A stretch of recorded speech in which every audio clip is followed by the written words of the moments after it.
Let's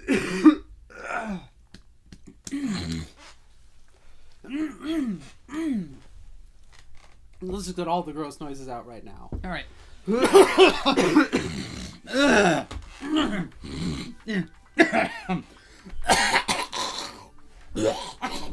right. We're good. All right, is that all of them? Probably.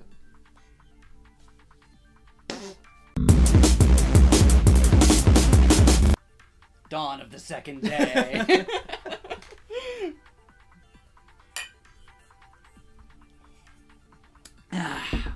We're ready to... Oh, this is very sweet. How do you feel about it? I like it. We got some very nice wine going on here. Yeah, we've got a 2016 vintage Kung Fu Girl Riesling from Charles Smith Winery. It's very sweet for a white wine. Yeah. I didn't expect that. What's up, Space Investigator? Good morning. Well, 8:59 p.m. still counts as morning, right? I feel called yes, out. Yes, it does. I feel called out. This game knows us. It understands. I'm really excited. Today is the first day of the Lunar New Year. Woo! I finished making that new hanbok. I'm pretty proud of it. The cosplay interface is a little different now, but I think it should be easy to figure out. I'll let you change me into my new hanbok. Then we can proceed. Okay. Artisanal coding. Let's do it. Let's do it. Outfit time. Let's play dress up. Yeah. Nice. Oh, wow. That's pretty awesome, actually. Suddenly hair different length. Yeah. Well, I mean, fuck it. If you were an AI, you can do whatever you want. How much do you know about Korean Lunar New Year traditions? Pretty much nothing. Yeah. Let's find out.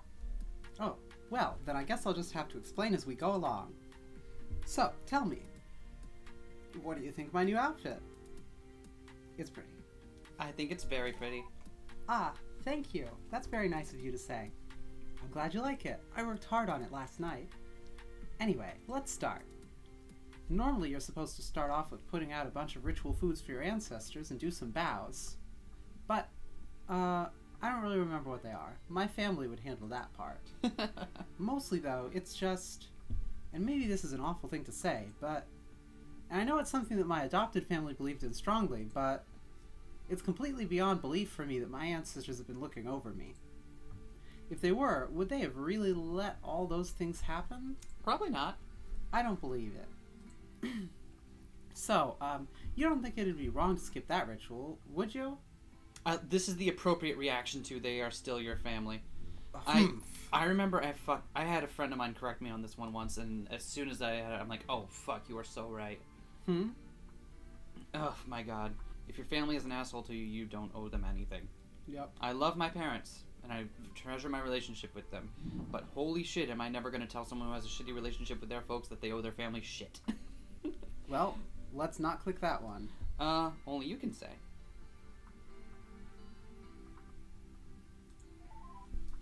I guess so. Well, maybe this is wrong of me, but I won't do it then. Now, let's move on. The other really important thing I remember about the New Year is that you're supposed to eat tteoguk. Tteoguk? I have to look up the pronunciation thing again, and I don't know what food that is, but it sounds like... It sounds like tteoguk. Let's see. It's a kind of soup. It's a kind of soup. When you have it on New Year's Day, it symbolizes growing a year older. Well, we've got our own kind of soup that we are enjoying. I don't... Actually, never mind. The Orthodox Trinity of Foods, wine is definitely a soup rather than a salad or sandwich. Told ya. Yeah, apparently tteoguk Looks like that. Yeah. Tteoguk? Nice. I think. All right. Tastes like, well, sort of a... Sorry, I'm doing your lines. I didn't mean to. Oh. I guess after 622 years, I don't really remember what any food tastes like. Anyway, though, that's not what's important. What's important is that that's how you count how old you are. I remember what it looks like, at least. Aww. Like this. Well, here goes. What? That's too cute. Ah! Ah! Oh my god, that was adorable. I know it doesn't work out chronologically, but I just started reading The Bride Was a Boy by Chi, and the art style reminds me so much of that. Oh my god, that was so fucking adorable. Oh, Chibi Hyun-ae is Bottoms so up. good. But the important thing about rituals is just who you do them with, right? That's what I believe. So, since this is the first time I've done this since I was alive, well, if this is my 17th time having it, by that measure, that must mean I'm only really 17 years old. Please don't. Eternally No. 17. No, please don't. That's definitely how it works. That's No. also what I believe. No, please don't. Come on. Don't, no. Stop. Well, maybe that's not a good thing to say if we're gonna have a relationship together after all. Thank you. I'm just being silly, honestly. Well, anyway, I suppose we wasted enough time with this, haven't we? No time wasted. And I really want to keep reading what we started last night anyway. Especially since there were some pretty dramatic-looking things in that list, weren't there? Well, lead on, Miss Investigator. What better way to celebrate the new year than by spending it working together with you? Aww. Still nothing in our Alright. inbox? We have a lot more power today. Yeah. Let's see. Good outfit is good. Yeah. So Let's, we gotta disable you. bye-bye. Sorry, love. Going to sleep. Snooze time. Extract new messages. Nap time. Snooze time, booze time. Ah. So we just started block 2, correct? Yep. Which was more gay. Yup. Okay. Block 2. Block 2. Block 2. Block 2. Block 2. Block 2. Nice. Is there any more in there block more 2? block 2? I think that might have been the last block 2. Yep. Cool. Sweet. Let's commit. You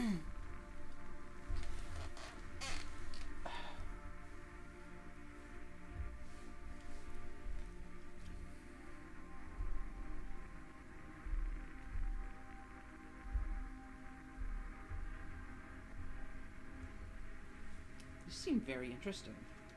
Let's see what's going on. Welcome back.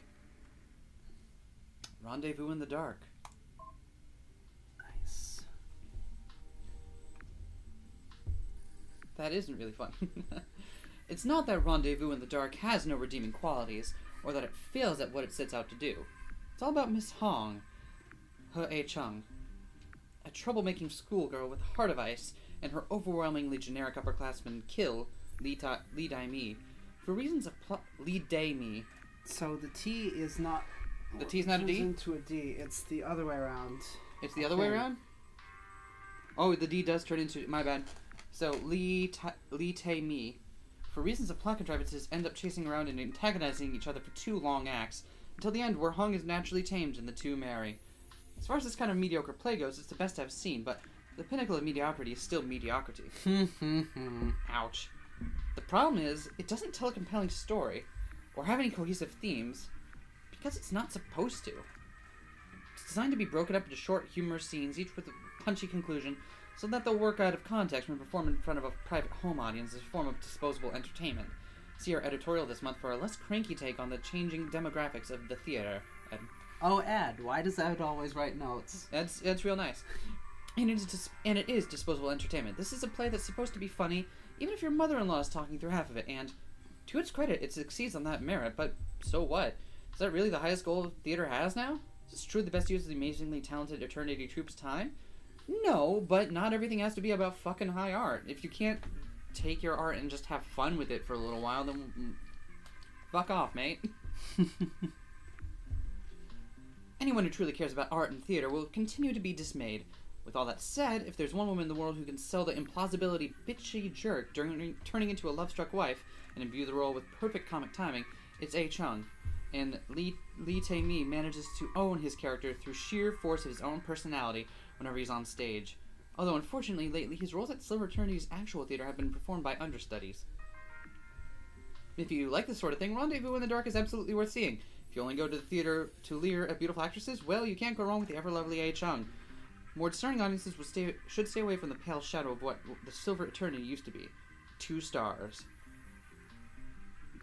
Rendezvous in the Dark is currently being performed in its entirety at Silver Eternity's theater, and selections are a part of the troupe's private performance set. So that's interesting. So it seems like the content is different.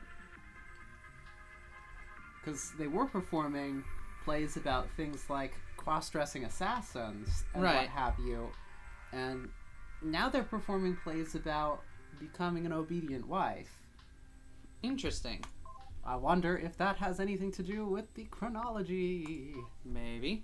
I Hate the Mornings After by Mei Jin-ah. Oh, that's Chin-ah, right? I think so. Girl feelings. I know what those are like. Ah. Girl feelings. I have one of those. We're not. Wait. I was just referencing a different game by Christine Love. Yes, you were. We're not there yet, though. So hold up. Oh, we have to do that one. Of course, we're gonna do that one. Okay, good. Oh, I am so in love. I just got home, and after I finish eating, I need to get to work. But right now, I gotta write all this down because girl feelings. Yesterday on our date together, A actually held my hand in public. I thought she was worried about being seen with me like that before, but I guess she changed her mind. And that was even before dinner.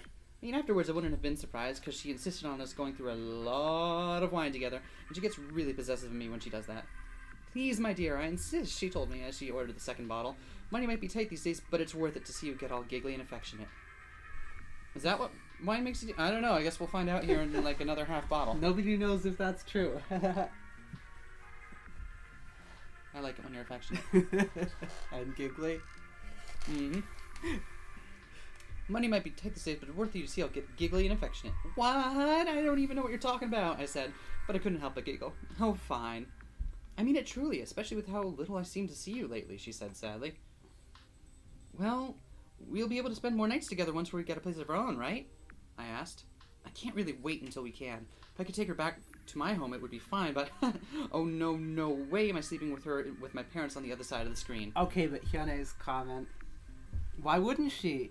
Is A-chung a noisy sleeper? Uh-huh. Uh-huh. So Oh, precious Hyun-ae. and innocent. Oh, sweet summer child. Getting a place of our own home on the same deck is still the only option. I can't wait. Right, she said, then took another drink. Afterwards, we went back to her cozy apartment behind the theater, and we drank some more. It was pretty quickly got to the point in the evening where she could just not keep her hands off me, which, oh my gosh, I still cannot deal with it at all.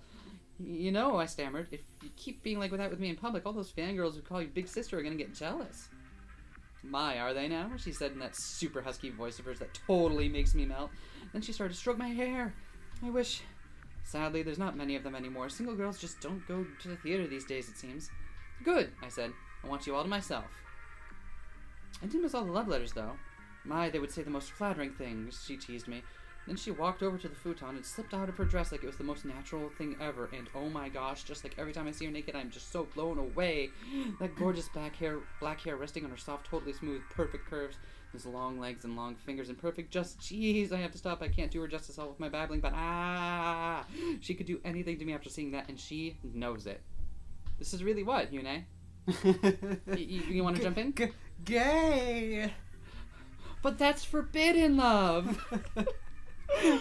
Well, I could call you that too, and I know way more about what makes you beautiful than all those girls did anyway. Do you? She said, staring at me and giving me that look. Is it just me, or do they have a DS dynamic going on here? I don't know. I'm getting flirtations with the DS dynamic. Give me that look. Good thing I was way drunk past the point of anything but blushing all the time, because that really would have done it otherwise. And then she just teased me for that too. Come on here, she told me, gesturing. I had no choice but to do what she said. Yeah, she's totally in subspace right now. Very appreciative, Hyun-ae. She undressed me quickly. It's her way of showing that she's in control, and I still get pretty nervous. I mean, really, I'm just terrified. What if she realizes just how much out of my depth I am compared to her? It's not as bad as it used to be, especially that first time she saw my boobs, but oh my gosh, I just feel so aware of how gross and sweaty my body is, and how it's got little hairs where she's perfectly smooth, and my boobs are tiny compared to hers, and just, I don't know what she sees in me. I love her, and I know she loves me back, but I just don't get it sometimes. Yeah, that is actually normal, Hyun-ae. Yep, that's normal. You'll know soon. You look at your body.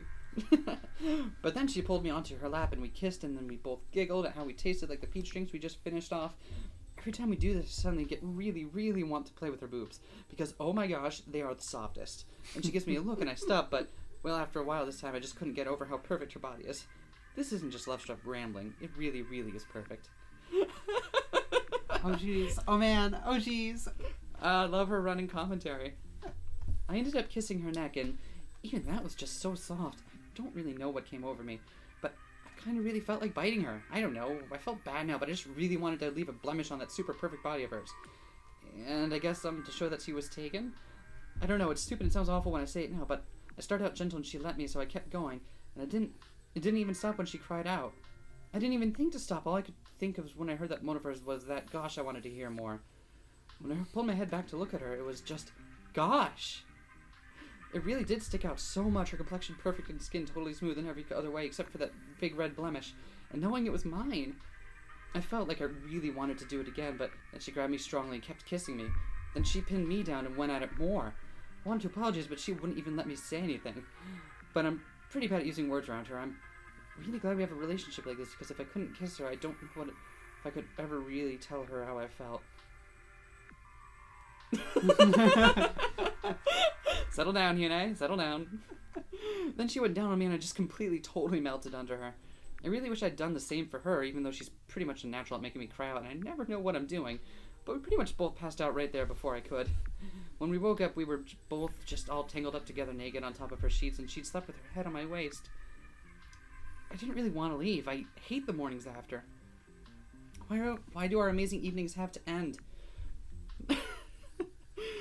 It's more than a little romantic. It's pretty darn cute. Yeah, it's adorable. Gosh, I'm just so in love with her. I wish it was possible to spend an entire day with her and not worry about having to work and scramble home in the morning and why don't we already live together? It's not fair. That's kind of adorable. Poor me.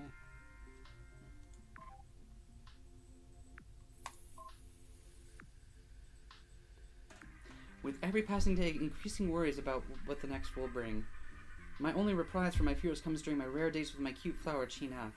But more and more, I truly hate these mornings after, for she has to return to the world of commoners and family, and I will return to mine to discover that attendance at Silver Eternity has dropped again, and such patron has threatened to rescind their donation. Got a mission for you, Patrol. Sorry, got a job for you. What's the fucking line? I thought we got another job for you, Patron. Yeah. It's a Videodrome, right? We should rewatch that sometime. Was that Videodrome? Yeah, it was Videodrome. Sorry. Continue. Never mind. Beside me, I watch the naked form of my love selfishly sleeping as I write. I have both overwhelming desire to join her and trepidation towards the inevitable awakening the next morning. I long for nothing more than to be able to rest my head on her forever and never have to leave. Yet I cannot, and I know that things are troubled. Before she arrived at the theater to pick me up, I was in conversation with a patron who offered, as many others have, to alleviate all my financial worries at the price of offering him something of mine that my beloved wants all to herself. Let him show the typical amount of inappropriate affection, his hand on my cheek as he made his extraordinary demand. And when I declined, it was not out of a sense of dignity, but out of love for Hyun-ae. Still, she walked in that sight, and while she said nothing, I am certain that it worried her. I tried to make it up to her with displays of over-affection, as I cannot bear the thought of worrying her cute little head.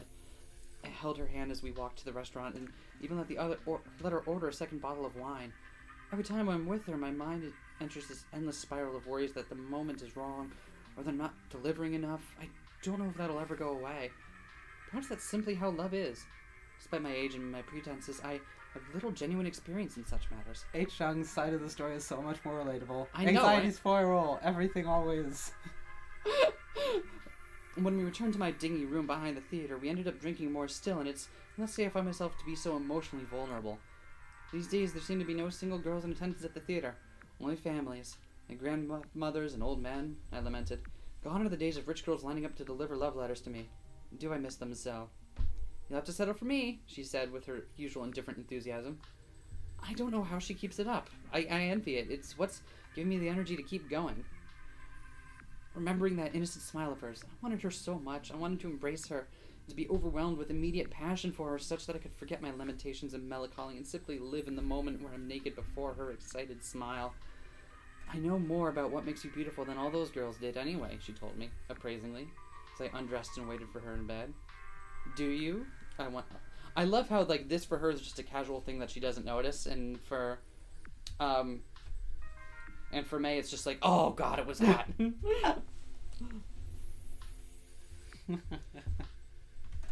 Oh, don't worry about it. I think it's a cool thing, though, the literary device here of describing the same encounter from two very different perspectives to elucidate different parts of the setting and story. Definitely. I'm very much a fan of that kind of storytelling. Like Rashomon, but with more head.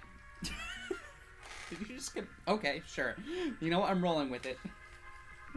Do you, I wonder, Mystery? She did, of course. She knew my vulnerability. She knew my weaknesses. With all those girls, even when I took them off to my bed, it was always so easy to me. I always knew that I was prettier, more desirable, and more confident. Oh, here, give me some. Wine break. And then not even for a second would I ever lose control of the situation. I'd make them squirm and gasp and shudder for my amusement at my will, never fearing that I was ever giving any less than exactly what they wanted from me. With her, though, it's special. I feel as though I have to try so hard to please her, as though she's the only one who's perfect and in control, and I never have the confidence that I can meet her expectations. But I try so hard. Come here, I begged her, reaching out and longing. For some reason, the thought that she might not came to mind and scared me. But she did.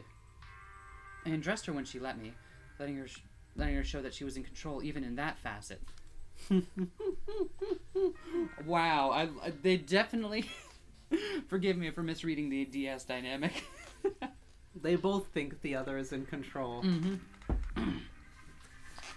We kissed and then she started to giggle. I could scarcely help myself from doing the same, despite my worries and melancholy. Then she took my body into her lap and my chest in her strong, calloused hands, and gripped me tightly, only enough for a tease, though. Only enough to make me stare at her longingly for the feeling of her rough fingers playing with me. Her breasts themselves were only in her grip for seconds, but my heart still now remains ever firmly in her grasp.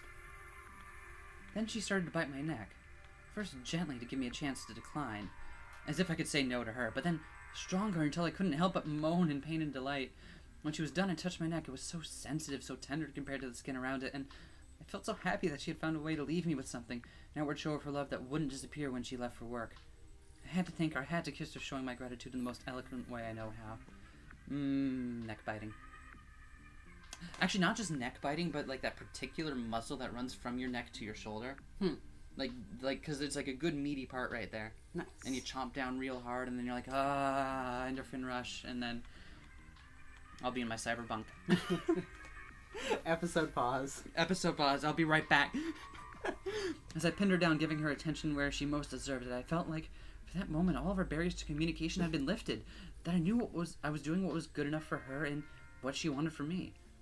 And that I had nothing else in the world more to worry about, save for trying to draw more pleased noises out of her. She got louder and louder as I dedicated myself to her, letting out the most perfect wavering murmurs, gripping tightly to the sheets. I wish I could have heard that last ecstatic moan again and again. It was what I was longing for, her most explicit display of love and approval. And she fell asleep, and I was brought back to the real world, the one where I can only rarely see my love. The holder of that innocent smile speaks of naive dreams of living together that with each day we can afford increasingly less. And so I write down my feelings in hopes that I can hold on to them when she leaves, perhaps find strength and comfort in them. Now I'll go sleep at her side as long as I am able, and naked before her, adorned only by her mark on my neck. I'll declare my love for her as much as I hate the mornings after. Oh, poor lesbians. More like Rasha sad. Sorry, I know this is embarrassing, but it's still weighing really heavily on my mind. All these people, married or not, talking so much about sex, and they talk about expressing their love in so many different ways. As for me, though, well, you already know, but I was only ever with my husband. This is embarrassing to admit, but I remember I, actually really enjoyed that at the time. But now when I think about it, I can't really remember why. Maybe it's something you need to have a body to understand. I just don't remember what it feels like at all. But still, I hope this isn't sudden, but can I ask you something? What do you think relationships are all about? No, mean. Love? I'd say love. Yeah. I mean, like, normatively I'd say having fun, but, you know, love. Ah, that's so romantic of you. I think love is really important too. Aw, I love you. I love you. Episode interrupted for smooching. Reading about all these relationships from the past, somehow I get the feeling that they all believed in love. Or maybe at least they were all about being there for each other. And I guess being together in that way was just a part of that. If it was with someone I loved, I think I'd really like that even more. The idea of being with a woman was never even presented as a possibility to me. But now, I don't think I could ever go back. I wonder what that's like. Well, the way Ae-chung describes it sounds really nice. Reading about all this might be a little embarrassing and so foreign to me, but it makes me feel like writing some fan fiction. I hear there's this thing called /fic. It makes me feel like Do you want to read mine? Throws up on the screen a bunch of Word documents saying, "Oh, investigator." It makes me feel like I can believe in romance again, that it's not just some childish thing. And it makes me want to experience, well, you know, being together with a woman. Aww. Anyway, I'm sorry, I'm babbling about such an embarrassing thing. Let's get back to reading. Not that I mean I just want to read things that are dirty. Actually, yes. Investigating. I want to get back to reading so we can continue investigating. Geez, let's just get back to it. If we don't read more, we won't figure out who's the dragon maid and who's the serious-faced programmer. Layover on Earth. Alright. 24-hour layover on Earth can be brutal for most travelers, but it doesn't have to be. With most spaceports linked by orbital rail transit, taking a day trip to the surface has never been easier. Remember, days on Earth are traditionally segmented into 7 per week, with most regions observing 1 or 2 of those days off. Make sure you're not trying to visit during a weekend, or you might be terribly disappointed. Here's some of our favorite, lesser frequented day trips that anyone can experience on Earth.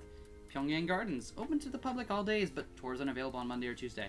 Like most major metropolitan areas in the region, Pyongyang is climatized to a year-long comfortable spring, so while the countryside will be buried in snow in February, the city itself is nice and warm, perfect for watching the flowers bloom on its famous rooftop gardens. Lake City Ruins, closed to the public on Sundays. Experience a guided tour through the preserved ruins of Lake City to see a glimpse of quaint 23rd century life. Tour routes are well marked, well monitored, and completely safe for any visitor. For those not interested in long hikes, a trip on the recently restored electronic underground rail system is a must-see. Atlanta Science Museum closed on Sunday mornings. All of the Science Museum's exhibits are worth visiting, but the current special holography exhibits on both dinosaurs and other prehistoric animals and the Lunar War are absolutely outstanding and must be seen. Plus, a 3-hour trip counts as your annual education requirement, just going to show that learning can be fun. Nice. We're going on a vacation. Yeah, we are. Earth vacation. Alright, let's keep going. Going to Earth. Earth. Wait, hold on. Where's the, Show on Red was on that screen. Oh, it was? Yeah. Yep. Oh, there it is. I didn't know there was a list profiles button. The more you know. And knowing is half the battle. Hoi-chung. I fear that I may only be causing my cute little flower China to wilt. Does my presence in her life bring her hardship? By being the subject of her impossible dreams, do I only cause her more suffering when the seams of artifice become exposed? I fear that I give her false hope, a false sense of security, and that it will only make things worse when I fail her. Worst, I find myself shielding her from the truth. I want her to tell her about the patronage that I have been reluctantly forced to consider. That was my intent when I came to see her. I knew something was so pivotal to my future, and therefore hers, was something I needed to discuss with her. When I arrived at her family stand on the plaza, at closing time, a man who I rightfully assumed her father was engaged in an intense-looking conversation with her. I would have stood nearby and waited for them to finish, but when he saw me, he walked out without another word. A troubled look was on his face as he passed me by, and he just shook his head at me. In retrospect, I know exactly what the look signified, and I cannot in good faith disagree with that sentiment, for I know it was out of earnest concern for his daughters, my love's well-being. But at the time I knew not what to make of it, and was more concerned with China herself. No smile lit her reddened face, only tears. She stared at me, quivering, like glistening off her eyes. Then she rushed towards me, and when I hugged her tightly, she let go of whatever inhibition was holding her back and started to cry with great sadness. I felt a pang in my chest to see her so, and all I could do was stroke her hair and tell her, there, she cried into my shoulder. I wished I could find her a more private place than just letting her cry in public, but Her home would be more crowded, and the back room I sleep in was in use during the day. If I only still had the apartment behind the theater. At least there weren't many people about at this hour. After a while, she calmed down a little bit, or at least ran out of energy to keep up the sobbing, and I sat her down. "Oh, little flower, do you wish me to get you some tea to help calm your nerves? Then we could talk about it," I offered. She nodded. "Thanks," she said, and I was grateful because I needed it for my own nerves as much as she. I left her alone and hurried to the nearest machine I could find at the plaza. When I returned, she didn't seem to have moved at all. I sat down next to her. "Hey," I said to her, wrapping my arm over her shoulder. "Hot or cold?" She sniffed. "Hot, please," she said, handed her the can. She opened it, took a very long sip, and sighed. "Tell me about it, dear," I told her, pulling her in close. "Dad wants me to get married," she said in a wavering voice. "My family gets paid so little these days. It's so hard with 5 people in our one-room home, and... well, look at how big I am. I practically eat enough for 2, she said, laughing awkwardly. Then she started sniffling again and took another sip from her tea. "I mean, it's always been crowded at home, even before Grandma and Grandpa moved in, and I always wanted to move out anyway, but we can't afford to," I said, what we were both already knew very well. We'd be drinking wine together in a restaurant instead of a vending machine tea in the back of the stall. She started to cry again, and I felt another pang in my heart. My levity had only made things worse. "Yeah," she stammered between sobs. "Dad was talking to me all. Please, just hear him out. He's a good man. I mean, the guy himself, I'm sure he's nice, but I want to be with you. I love you. I want to be with you." No. Hyun-ae knows what's up. No. I held her tightly as her poor tears gripped my heart, and I wish there was anything I could do. "What about the stand? Wouldn't you make even more money for the family if you could still work? Even if you didn't keep any wages for your own savings, perhaps it'd be better?" I asked, expecting there to be an answer for why that wouldn't help. And there was. Apparently the flower stand barely made any money these days, and what didn't go to rent instead went for plaza bribes to desperate nobles. It sounded like the only reason they had it now still was for her own sake. "Maybe I'll just run away. I could take my savings and just sleep behind the theater at night, and try to find odd work during the day, or just something," she cried out, tears falling from her face. "Do you know why this man wants to marry some girl he's never met? Do you know why?"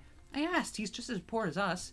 Do you know why? Even though I'm ugly and too young and I'm just some random stranger and there's no love or anything? Taxes. Because there's some big tax break for new fathers. Taxes."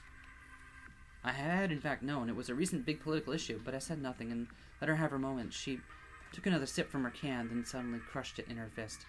"I don't want to have a kid." She stared at me with a look of absolute horror, starting to wail. "I don't want to have a kid. I don't care how nice he is. I don't want to move in with some strange man and have sex with him and get knocked up and then have to raise some stupid kid and then never see you. I don't want to. I don't want to. I don't want to." She started to hyperventilate, and all I could do was hold her, hush her, and tell her to breathe until she calmed down a little. "Maybe I'll run away," she said again, wiping her face with her sleeve. "Do you think you could? If your parents were going to force you to do such a thing, would you be able to go against them?" I asked her, knowing entirely that she never would. She said nothing, but just grabbed me tightly, and I stared at her poor swollen face, her tear-filled eyes looking so hurt. And then I thought of my own situation. How not only could I comfort this poor hurt girl that I had allowed to depend on me for comfort, but how not only had I let her down, but how also my future was just as doomed as she was, having so much trouble admitting hers was. Her only hope lied in a loveless sham marriage, mine in the graces of a private patron. Either way, our love would inevitably be torn asunder. At least it would offer stability, somehow, to skip my lips. I hadn't meant to think aloud like that. She had no words. She only grabbed me tighter and started to wail loudly again. She cried a river of tears against my breast, sobbing uncontrollably, and I found myself overwhelmed by my pity. I started to cry a little too and forced myself to remain silent, lest I somehow found a way to worsen the scenario even more. Who else did we hear who was marrying someone for tax reasons?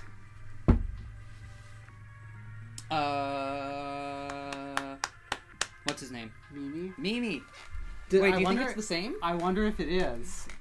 If so, then they just really need to get in a room and talk with each other and they'll all be happy at the end.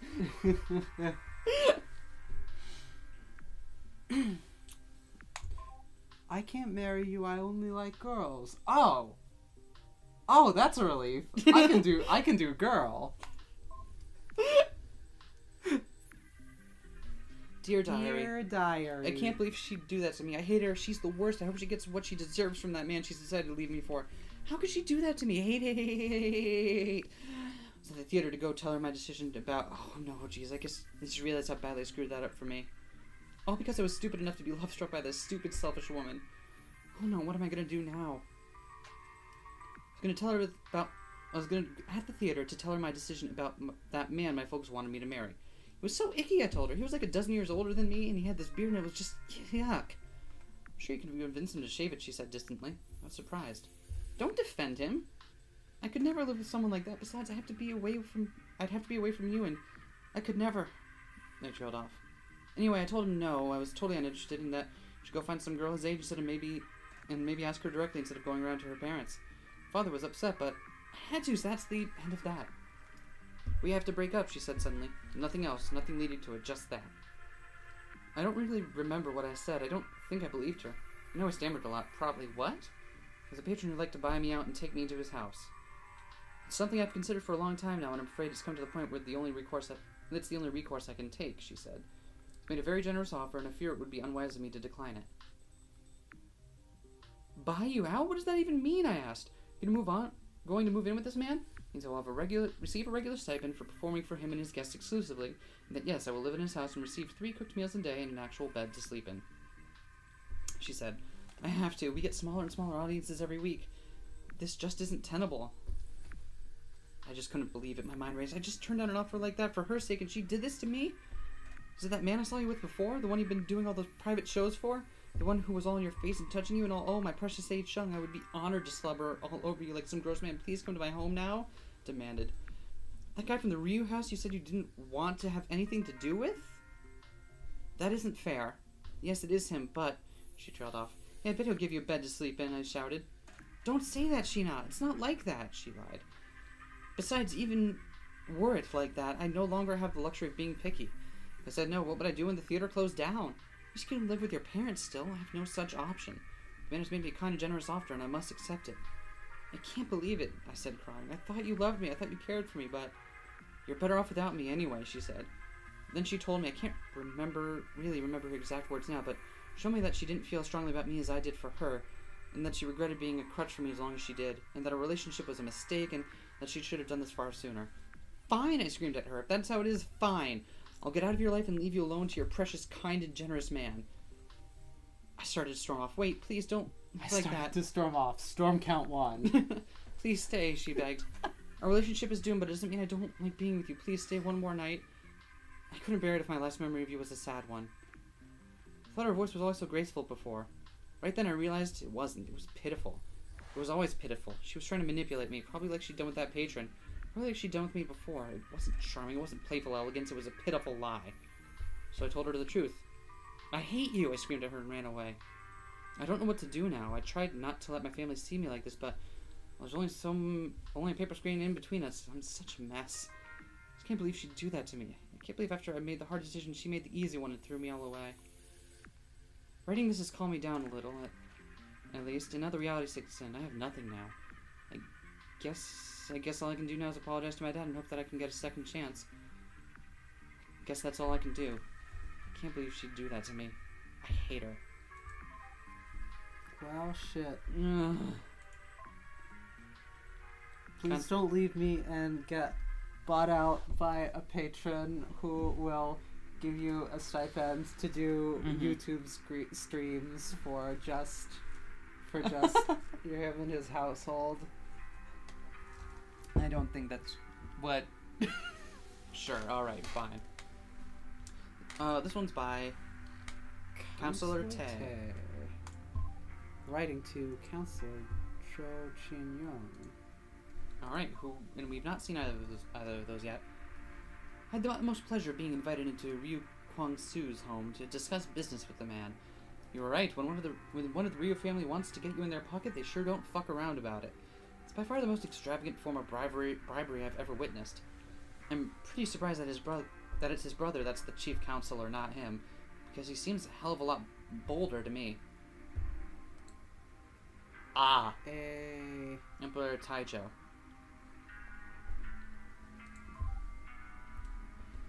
Because holy shit, I could sure... are all the noble council nobility families like this? Because holy shit, I could sure get used to being in these ranks. He briefly mentioned a possible deck space deal over drinks, but mostly the evening was filled with gesturing.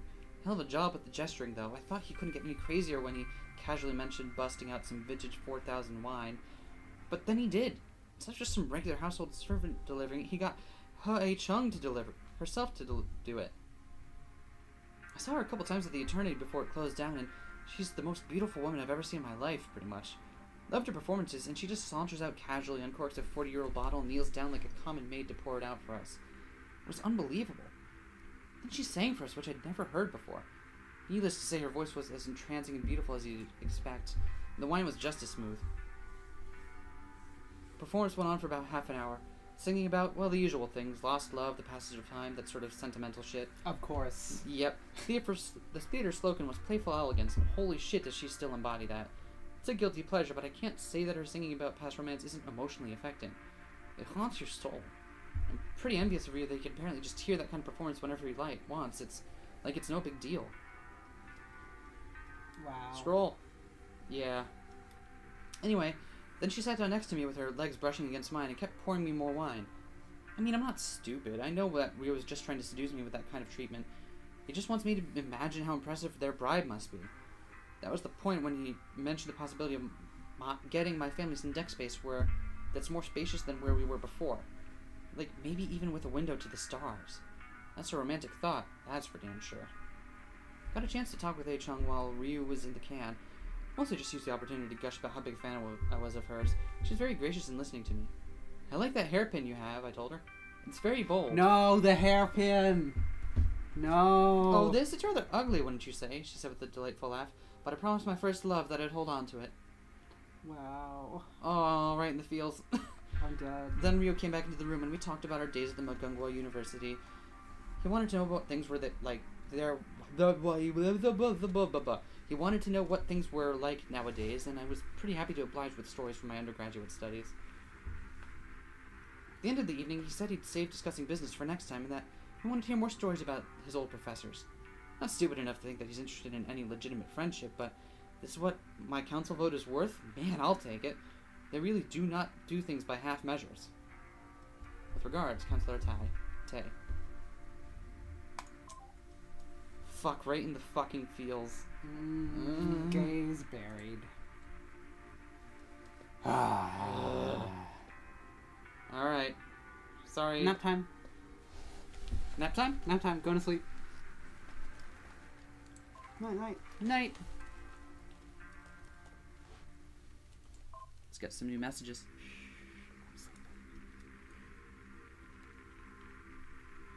Okay, I think that was it from block 2, right? Yeah. Alright, what block next? Well. 4, 5... I don't think there's a 3. I guess not. Block 4, I suppose? On to block 4. Wait, I forgot. I'm asleep.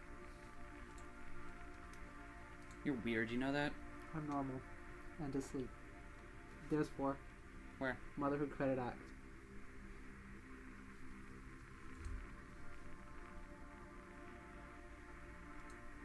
Time to read some laws. Yeah! Let's get legal!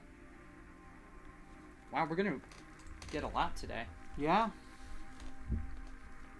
We are going to read all the logs. So many logs we could build a delightful crackling bonfire.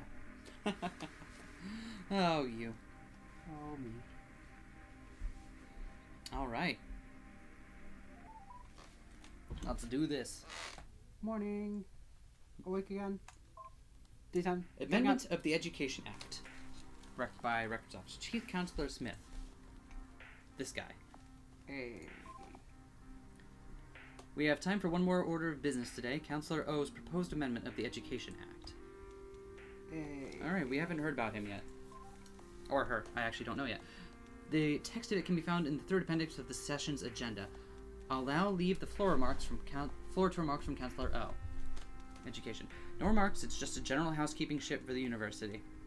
Counselor Mute, Security. Great, I'm going to abstain voting and decline to pay any more attention to this session, if that's okay with you. Counselor Smith. Counselor Mute. Oh, wait, you get to be mute, I forgot. It doesn't affect security. I vote don't care. Does the rest of the council object to bringing it to a vote? Ryu. None here. This handsome devil. Counselor Kim. Haven't heard of this person yet.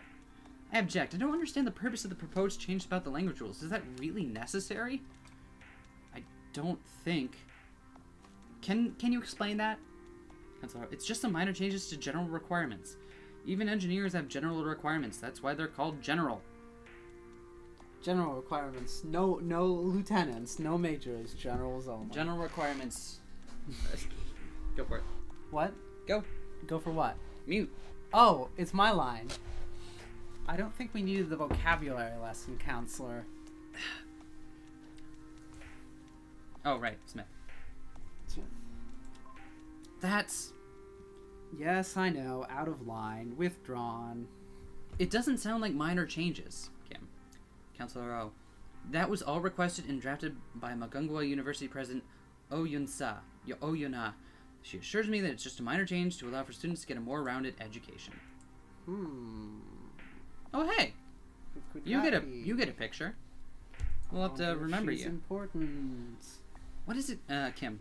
What is exactly more rounded about forcing engineers into pointless general classes? Oh, everyone already takes general classes. It's not... Lee. Pardon me, if I may. Oh, certainly. I yield the floor to Counselor Lee.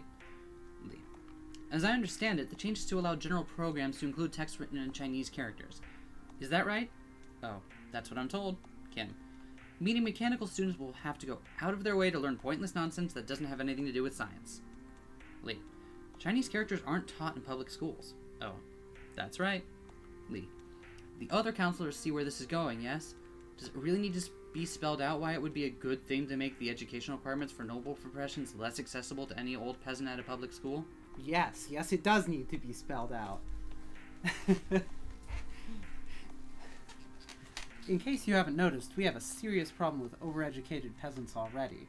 They agitate for democracy and give me a headache. Making things harder for them seems like preserving the status quo to me. Lee, that was my thinking. Oh. It's just housekeeping regardless. Kim, I still don't. Counselor Kim, do you really feel that strongly about this? Really? Lee, if you move to vote, I'll second it. Smith, do we have a motion to vote? Oh, I move to vote then. Lee, seconded. Smith, the motion passes. How does the council vote? Oh, Counselor of Education is in favor. Ryu, Counselor of Captaincy is in favor. Cho, the Counselor of Agriculture is in favor. Hey, you haven't appeared yet. Sir not appearing in this video game. The Counselor of Security wants to get this over and done with. In favor. Yang, Counselor of Justice. Counselor of Justice is in favor and agrees with the lovely Counselor of Security. Wow, Yang, I don't like you. Kim. Ugh. Smith. Ugh is not a vote. Kim. Fine, the Counselor of Engineering and Science abstains. I don't care that much. Lee. The Counselor of Culture is in favor. Smith.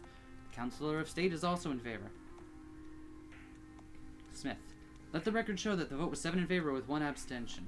The amendment passes and will go to the President for signing. With that, I move to close the Council for the day to resume next Monday. Seconded. Gladly. Smith. Then the High Council of the Mugunghwa is dismissed. Interesting. Intrigue. Gotta keep out the unwashed masses, huh? Yep. Because that's definitely how you preserve the status quo and not destroy your society and make everyone die. Mm-hmm. Let's get a reminder of Smith and Lee, since this conversation's between them. Okay. Smith, let's not waste any time getting to the biggest order of business for today, deciding on my successor for the position of Chief Counselor. Lee. Point of order, before we continue, will you be stepping down as Counselor of State at the same time? Smith. Yes, consider it a complete retirement from politics. Lee. Who will be taking on your position then? Smith. Smith In Chul will be taking it. I trust there are no objections to this? Note Smith In Chul is the eldest son of Chief Counselor Smith. No picture. Smith. Good. Moving on. Are there any nominations from the floor for a new Chief Counselor?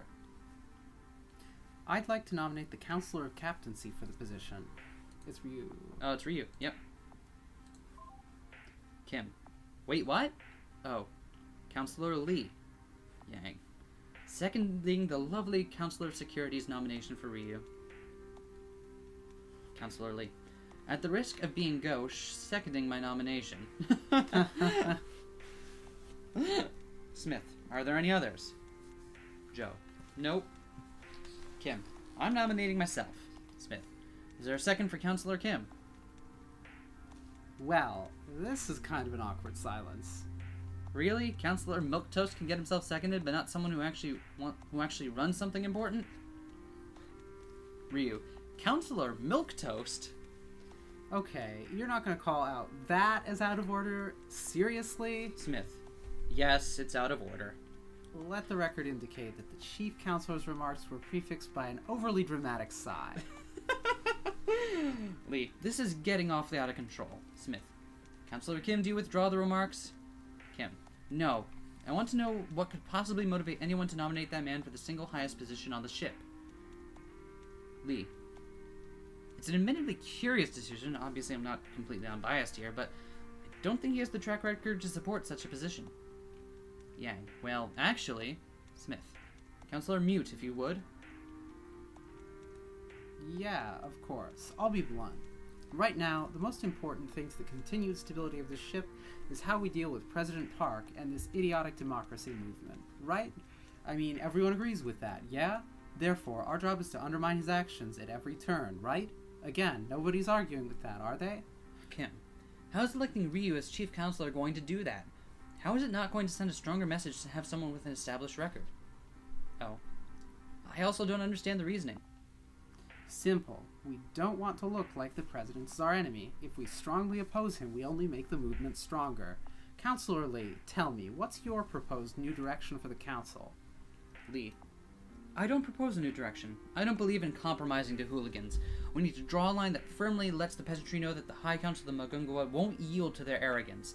More importantly, one that assures the noble families that actually run the ship that we won't hang them out to dry. I don't disagree with the principle.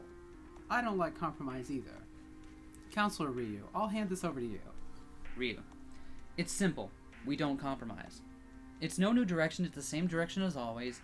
We protect the best interests of the ship and maintain the social order that's worked for centuries. Inside this room, nothing changes. Kim. Then what was Counselor Mute going on about? Ryu. Inside this room, nothing changes. Outside, we're the face of reform. We're the best friend of the average man who got so excited to elect President Park. President Park will propose whatever nonsense he'll propose, and we'll say, yes, of course we'll do that. With some changes, but we're just as interested in reform as you. But inside this room, nothing changes. And that's how it's done, boys and girls. Efficient and subtle. That's why Counselor Ryu is perfect. He doesn't have an established track record. We put him as chief counselor, and he says he believes in reform. They're not going to be able to argue with that. Lee. Interesting. Come on, Counselor Lee. Surely you can see that this is what's appropriate for the moment. Like, under any other circumstances, you know I'd happily vote for you. Believe me, I have not safeguarded this ship's security for 1,600 years just to hand it over to a bunch of fools, okay? But you know, sometimes you give them the stick, sometimes you give them the carrot. Right now, we need the carrot. Yang. Then we poison the carrot. Yeah, sure, whatever. That's some kind of metaphor. But you see my point, Counselor. Who? Lee. Who else stands with you? Counselor Yang? Counselor Ryu? Anyone else? Smith. Strongly. It is why I'm stepping down. The High Council needs a new face. A real new face. Not simply the same old establishment figures the peasantry already hates. Joe. It's a good argument. Lee. In that case, it doesn't look like anyone else is likely to get the 6-vote upper majority needed then, is it? Alright, Counselor Ryu, I hope Chief Counselor's faith in you isn't misplaced. I withdraw my nomination. Kim. Really? Joe. It's a point of order. It's long past the point where we usually take a break. Smith. Is that a motion for recess? Joe. Yes. Lee. I'll second it. Smith. I call monkey bars during the recess. Very well, we'll reconvene in 1 hour. Hyun-ae, you find this boring? This is like the juicy stuff. The fucking intrigue. I'm pretty sure the juicy stuff was block 2. Oh, hush. Chief Counselor Ryu, Captaincy. Looks like a little time skip here. Next on the list, the proposed Motherhood Credit Act. Oh. I'm tabling this one myself. You can find the text of the act in the 10th appendix of the session's agenda, as well as the relevant charts and data in the 11th through 15th. Yang. We're sure burning through appendices fast. Ryu. Appendicitis? My apologies. I'll try to keep this one concise, then, since I know you've all read this one anyway. We're approaching a serious demographic problem right now. Birth rates shipwide have been declining for years. The plan, simply put, is to provide an economic incentive for families to raise children. Lee. Exactly what sort of numbers are you proposing? I feel like I'm being buried underneath a giant pile of data. How much is this credit for? Ryu. Nothing's being buried, it's just thoroughness. Lee. Chief Counselor Smith wouldn't have allowed an item to be introduced with 4 appendices. Ryu. They've been available beforehand for months. Kim. I haven't read them either. Lee. I've read them, it's just unclear. What are the actual numbers? Ryu. It's a complex breakdown of a number of factors. The bottom line, though, is that it will average 20,000 silver for noble families per year and 5,000 silver for peasant families per year. Oh, good. Oh, good. Yep. Subsidize the rich, just like IRL. Trickle down. It's just like pissing on your leg. Your turn. Let the record show that Counselor Lee just let out a long whistle, which I'm seconding. Those are big numbers. Yang. I don't object on principle, but I would like an assurance that this isn't going to impact my department's budget. It's already stretched thin. Kim. Everybody's stretched thin. The projection makes it seem like it's going to have a significant cost attached to it. Like, I'm not opposed either. I get the benefits. It's just, the stability I worry about. Ryu. Counselor Smith, if you would. Smith.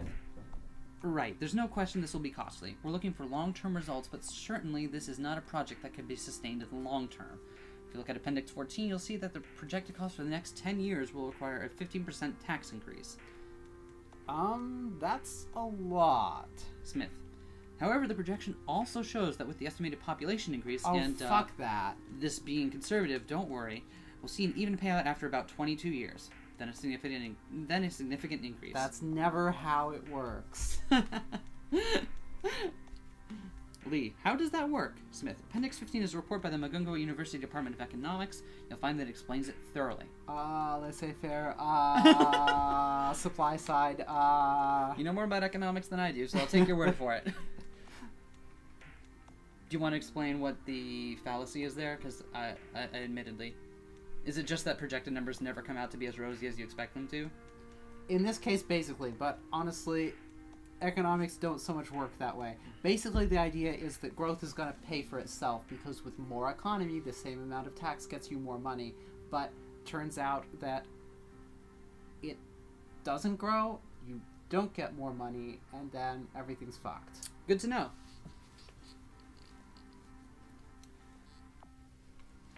Smith. Appendix 15 is a report by the Mugunghwa University Department of Economics. You'll find it explains it thoroughly. Lee. Certainly, Counselor, but humor me. How does it work? Smith. Well, basically, when the population goes up, it means the workforce increases, which means there's more people to do more jobs. There's an increase in tax revenue overall, but a decrease in government labor costs, which is always a pain in the ass. Pretty much.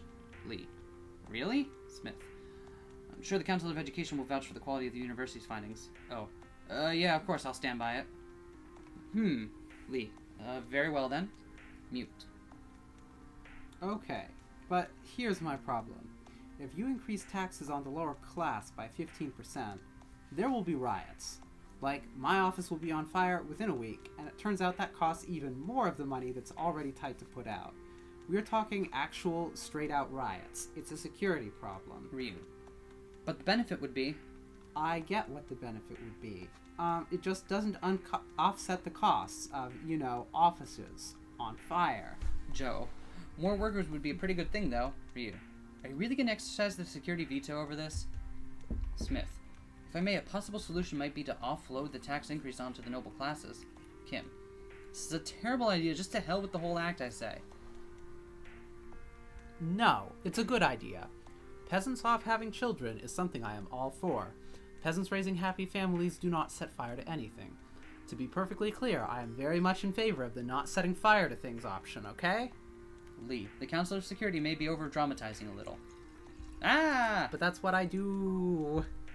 Ryu. Don't sound so certain. We need to find some sort of consolation for the refusal to carry out President Park's insane school credit idea. This just addresses a serious social issue as well as undercuts Park. If it's not this, it'll have to be something else. Kim. I don't care. I'm not voting for any act that'll require a tax increase, let alone one supported by noble families alone. Yang. Yes, me neither. Lee. This is certainly going nowhere fast. Ryu. Counselor Smith? Smith. Yeah? Ryu. I'm sure something can be changed to address the counselor's concerns, right? Smith. Well, we could probably just take funding from the surplus. It'll all balance out in the end anyway. I didn't think to submit any numbers on that, though. Ryu. Assuming the counselor states correct and no new taxes are levied on either peasantry or the noble class, would anyone object? It'd be okay by me. Lee. Assuming the counselor state is correct, no, there would be no objection. Kim. Yes, fine, whatever, I don't care. Yang. I would have no problem. Joe. What they all said. Ryu. Great, Counselor Smith, please provide a new report on the feasibility of the surplus financing for the Motherhood Credit Act. The item is tabled until then. Moving on. Well, turns out that 3 or so years later that must have been a thing, seeing as we saw it mentioned in stories in 4042. Break time? Fine. Snake time? It's a good time to take a break. No, this is you. That's my line. But that's my only line. Go. Hey, it's a good time to take a break, isn't it? Some of the things we've been reading have been really intense. I know, I love it. Intensely boring. I don't get any of this. I don't really like some of the feelings they're bringing up in me.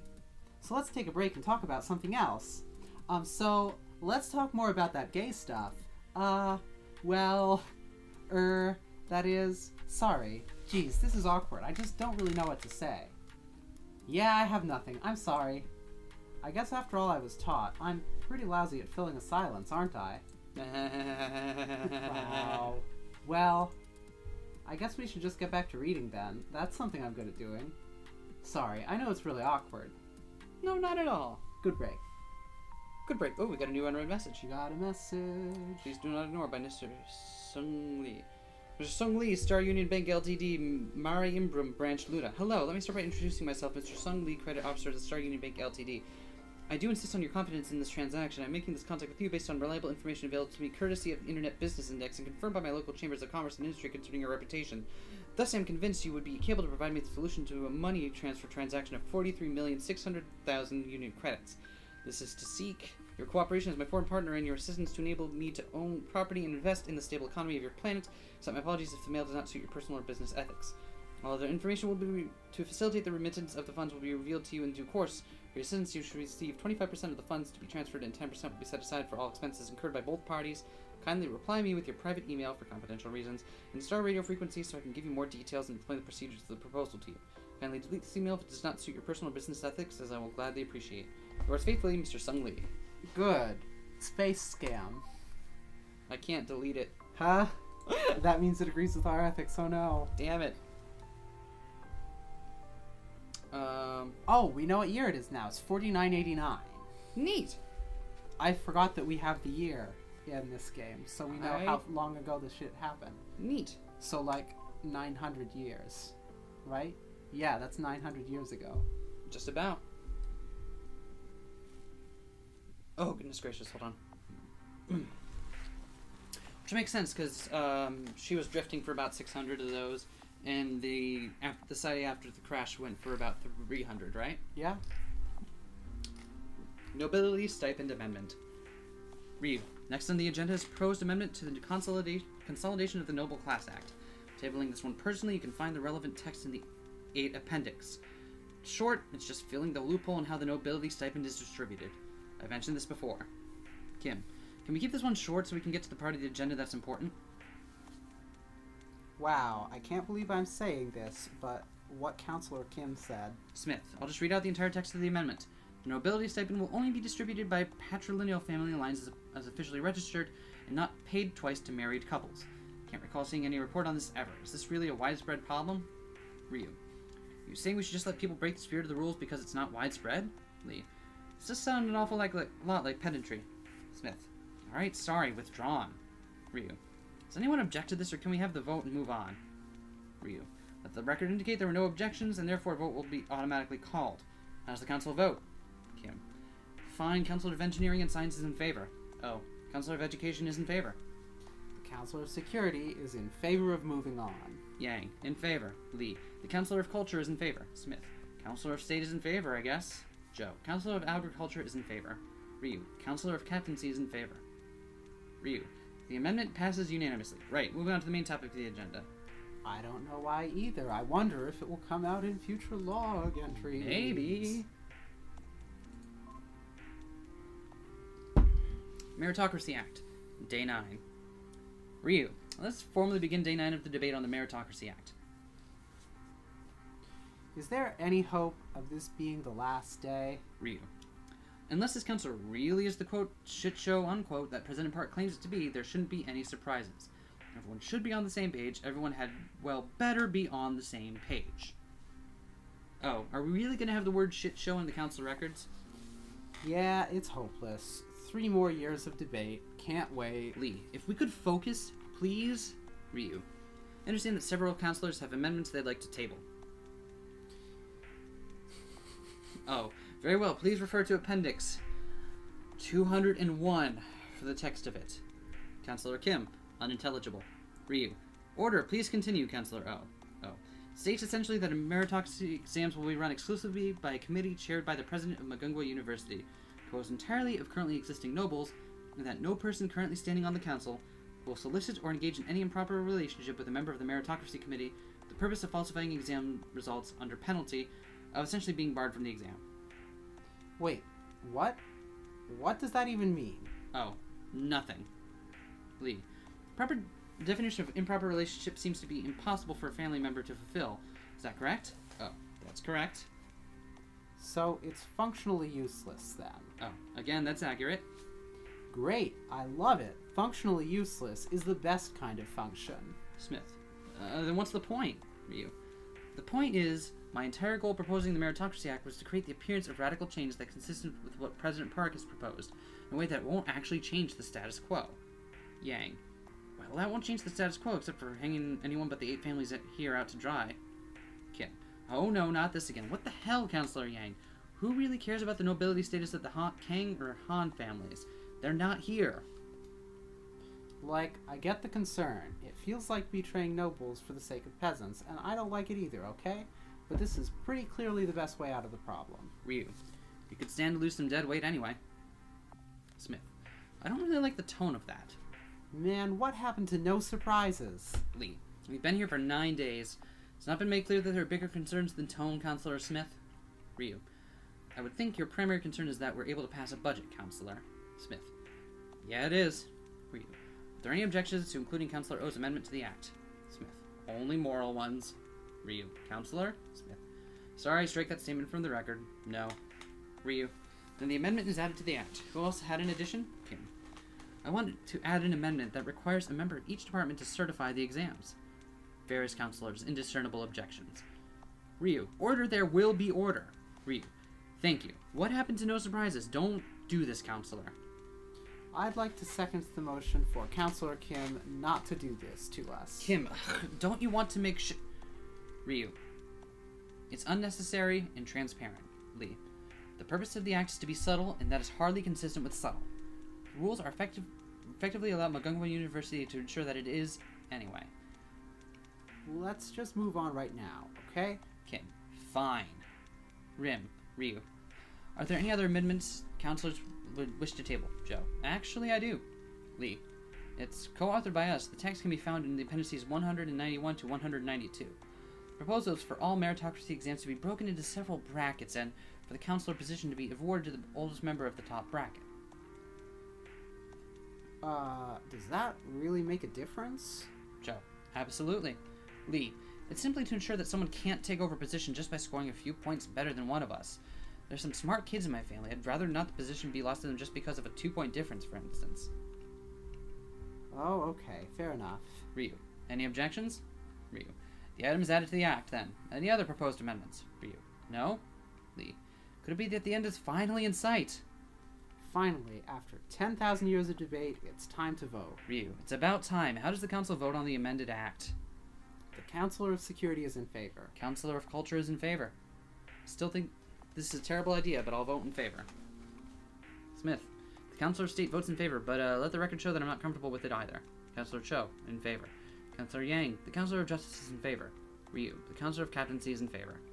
Ryu, the Meritocracy Act passes unanimously after 9 days of debate. Concludes the agenda for this session. I'm personally going to motion to prorogue.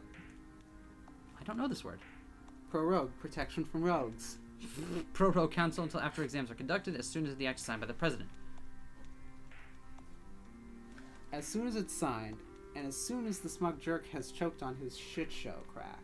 Lee, I'll second the chief counselor's motion. Ryu, assuming the act is signed with no problems, we'll reconvene after the meritocracy exam results are confirmed. See you in 3 months, then. Ryu, let's go home, counselors. Council is dismissed. Oh, so you know what's gonna happen in this next one, right? Yup. Okay, so prorogue, to discontinue a session of a parliament or other legislative assembly without dissolving it. Now we know. I'm with Hyun-ae on this one. Oh no! Yes, we do have to remember a whole new set of confusing names. Ryu, the Mugunghwa High Council session for June 27th, 4042 has now begun. This is the first session since the meritocracy exams, and there's a lot of new faces here. Congratulations, counselors. Yang, +1 very old face. Counselor boy, you're not gonna go very far if you don't learn to respect your elders, like, now. Yang, just an observation. Ryu, moving on. There are a lot of items on the agenda that have been put forward by various counselors. Unless you'd rather spend your time bickering, I'd suggest we get started. Okay, let's get on with it. Ryu, first on the agenda is a tribute consolidation proposal from Counselor Smith. You can find the full text of it in Appendix 1. You have the floor, Counselor. Smith, thanks, sir. I'd like to propose moving a variety of small taxes and tributes and consolidate them into... No, absolutely not. If you just let me finish, I think you'll find it agreeable. You're proposing that the noble families save some money by dumping it onto the peasantry. This is absolutely crazy. Han. Engineering and science. Oh. You know, I read the proposal, and it seems like this is shit that could be covered by them anyway. It's not like nobles have use for example, the inner deck rail system. What's your problem, Mute? Oh, I'm also in favor. Good for you. My problem, Mr. Han, is that this is going to be a heavy burden on a peasantry that, as of this moment, actually doesn't hate us right now. Like, seriously, is that going to be the first action of the new High Council? Piss away all our goodwill? We're really okay with that? Yang, I think everyone but you is really okay with that, yes. I don't care. I'll security veto if I have to, okay? Smith, she can do that? Ryu, if there's cause for it. There is all kinds of cause for it. It's tantamount to declaring war on the peasantry, which would be really stupid after all we've worked for. And it's also a security risk. We do that, it's just going to lead to public demonstrations. Look, I appreciate what you're trying to do here, okay? I get it. I totally do. You're right. Transferring it would be more fair, and I'm sure everyone here wants to save the extra silver. And you're new, so, I get it, but you need to understand, that is not how we do things here. The makeup of this council may have changed, boys, but it's still important that we're subtle in our actions. This is not subtle, okay? Yang, that's sanctimonious. That's the truth. Look, no vote is going to happen on this, okay? No matter what. Take the proposal back and find a way to do it that won't enrage the peasantry. Then we'll talk about it again. That's the bottom line. Smith, if that's the only way. It really is. Ryu, then let's move on to the next order of business. Counselor Tai and Counselor O have a proposal that... No. Counselor Ryu, pardon me? Tai, will you not even let me speak? Save your breath. It is a terrible idea. The effect will be that no peasant will be able to use any of the ship's computers. You realize this, right? Tai, that isn't what it says. Oh, come on. You know that's going to be the effect, though. This is kinda insane. Oh, what's wrong with encouraging the peasantry to seek out a proper education? Because it's not going to encourage them to do that. It's going to encourage every single person who's ever written a letter with the word democracy in it to riot. We're going to see things on fire. Probably even outright banditry. Oh, it's important that we raise the level of literacy, as the meritocracy exam results demonstrated it's a massive problem even in the upper classes. Yeah, well, if you think it's going to have that effect, then you are even dumber than your predecessor. Yang, that is completely out of line. Yeah, withdrawn. But find another way to promote this agenda, one that won't end in my department needing to put out fires. Tay, will you abuse your security veto for everything this council puts forward? Just watch me. Ryu, then there's no point in prolonging this. Next item on the agenda is a proposal tabled by Counselor Yang, the proposed Electoral Monitors Act.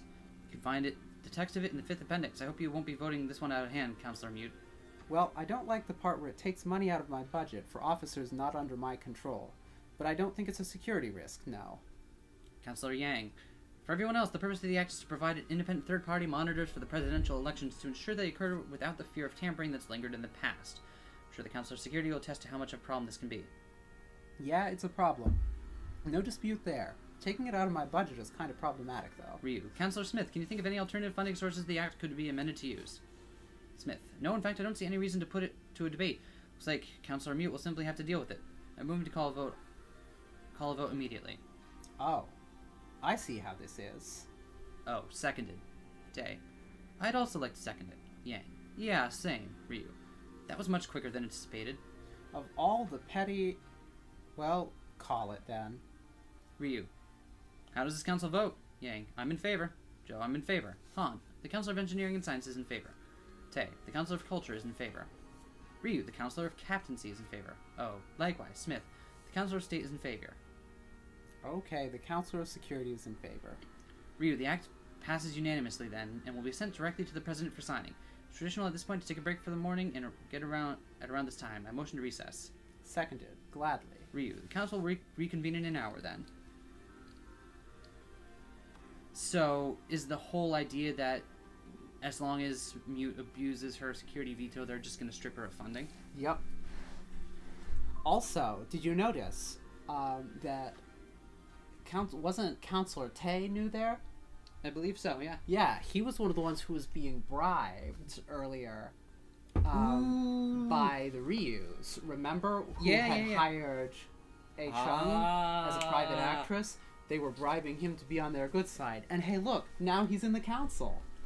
The things that I'm picking up on, like, the fourth, fifth See, this is why I like having you around, because you're much better at making those connections than I am. Alright.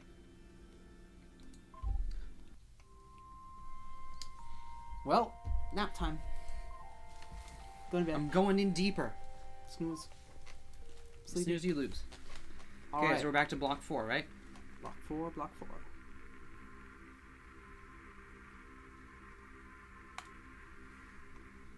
Lineage Act Amendment. Bureaucrat Class Act. What a class act. Records Office Unity Act.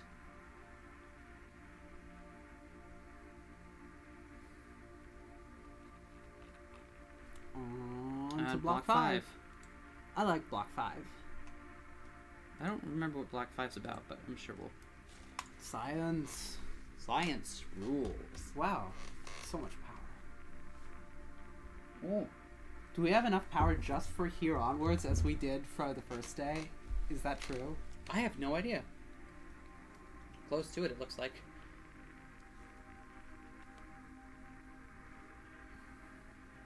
Whew, let's get in deep.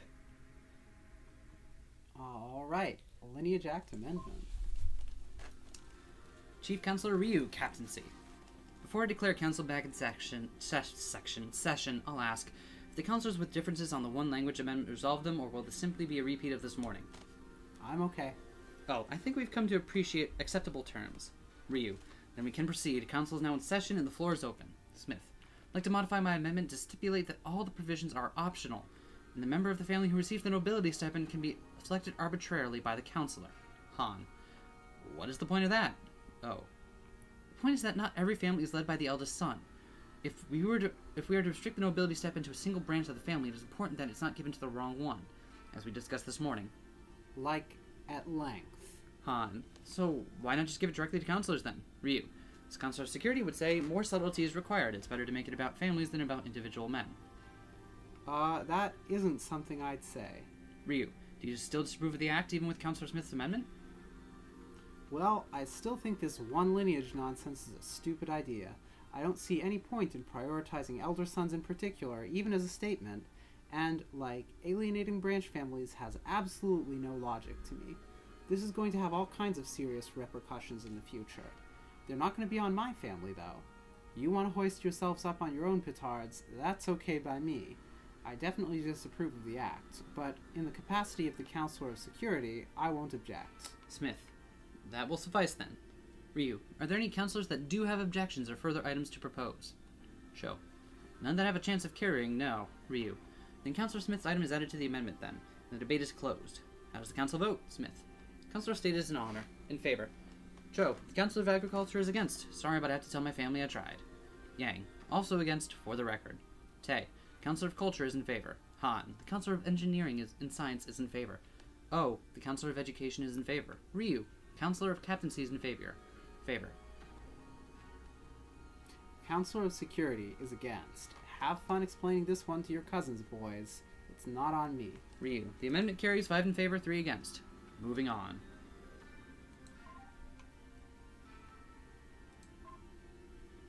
What a class act. Bureaucrat class act. It's just me, or did Ryu take this position and kind of run with it? Yeah, also, note, the language of the sessions Is now in Chinese. Yeah. Interesting. Let's get to the most important item of the session, the Bureaucrat Class Act. Otherwise known as the Cleaning Up the Mess That Everyone Should Have Seen Coming a Year Ago Act. Ryu, Counselor. Don't counselor me. Can we acknowledge, for the record, that this is an attempt at damage control for the idiotic One Lineage Amendment? Yang, is this level of pettiness truly necessary? Han, I really think you're out of line too. I'm glad you've offered your obligatory throwaway opinion for this session, Counselor Han. Han, what? Ryu, are we done with the derailment, Counselor Mute? No derailment from me. Clearly, it's important to put this act through. I just want to start off by acknowledging for the record that this is a direct response to the problems caused by the One Lineage Amendment. That's all. Ryu, fine, so noted. Now can we move on? Sure, go ahead. Ryu, you have the floor, Counselor Smith.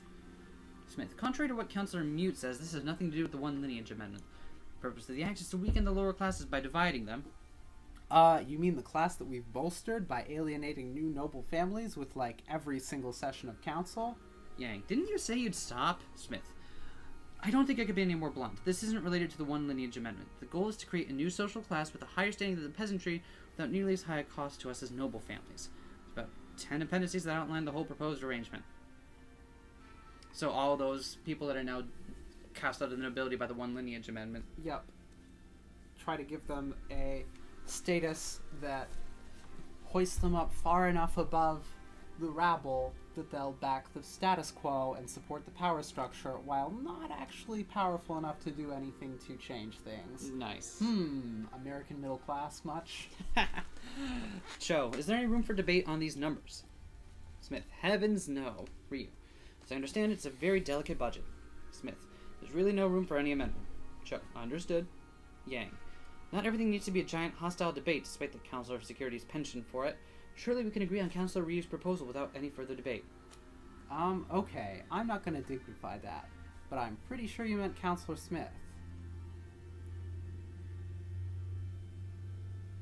Ooh. So Ryu... Yeah, Yang, yes, I misspoke, but thanks for the pedantry. Smith, then does anyone else object? Yang, I'll second a motion to vote if you need one. Nope, I don't object. Then with no objections, a vote will automatically be called. How does the council... Ah, damn it. Stupid right-clicking. How does the council vote? Counselor of Security is in favor. Yang, that's a surprise. This is neither the time nor the place for your pettiness, okay? Just register your vote. Yang, you're one to talk, but of course I'm in favor. Oh, likewise, Cho. The Councilor of Agriculture is in favor. Tae. Councilor of Culture is in favor. Han. Councilor of Engineering and Science is in favor. Ryu. Councilor of Captaincy is in favor. Smith, naturally, the Councilor of State is in favor. Ryu, the act passes unanimously then and shall be sent directly to the President for signing. Since there isn't really anything else important on the agenda, I move to dismiss council. Ryu, we're actually in agreement. The motion is seconded. Council will reconvene at a date to be determined next month. Dismissed. Well. You really not liking this, Hyun-ae? I'm digging this so much. It has no ladies boning at all. Mm-hmm. It has no gay. It's got enough gay. Ryu, we all know what's on the agenda. I trust we can get through this in a civilized fashion. Smith, one hopes. I don't like your tone, Counselor. Smith, I don't. Not you, the Counselor of Captaincy. Please don't derail this, Counselor Mute. Your objections to the Union Act have been thoroughly stated and noted. Your input is appreciated. Your input is appreciated me, okay? You're not gonna shut me up. This is insane. This is, like, actually insane. I don't even know why it's being brought up again. Did you miss the memo? I'm security vetoing it. Ryu, it's not... Han, how the hell do you justify that? It has nothing to do with the ship's security. Are you kidding? Like, seriously? You haven't considered the idea that removing all restrictions as to who can be president has, massively destabilizing consequences? Ryu, please read the record, Counselor. You'll find this amendment has been added to address security's concerns. The Act very specifically says that it only removes all non-criminal, non-age-related restrictions. There aren't any destabilizing consequences. That doesn't address my concerns at all. I will not budge on this matter, okay? The security veto stands, and I can't believe I actually have to argue why separation of powers is important. Tay, on what grounds do you even argue that the security veto would apply here? Really? The possibilities for abuse are endless. It goes against every principle that the current system of government was founded on. Tay, and that's a reason not to do something? Counselor Mute, you'd surely not suggest that those principles are unassailable. How will we ever improve our society if we defend bad ideas simply for the sake of conservatism? Okay, well, while you're off fantasizing about improving our society, it's my job to put my foot down on things that can jeopardize the ship's safety. Ryu, if the act is amended, would you even consider the possibility of rescinding your veto? No. Ryu, then please let record be updated to include a signed document from President Park overriding the security veto. Not this time, Mute. Of course he did. That's cause for alarm in and of itself. Don't you see? He wants the ability to run for a second term. If we actually let him stay in the public spotlight for that long, that gets rid of our strongest control against democracy movements. Like, if you think they were getting bad before, can you imagine what they'd be like after 10 years of a single, unified, charismatic leader with a government platform? 15? 20? Do you really think that would be okay? Yang, except we've completely knocked the wind out of the movement's sails. Tay, well, maybe he's thinking that. It's merely wishful thinking. Great. So now you're just offloading the problem onto me in the future. It's lost momentum now, but what about, a century from now? Our actions here have serious consequences. Tay, it doesn't look like you're convincing anyone. Note, a long pause follows. Cue long pause.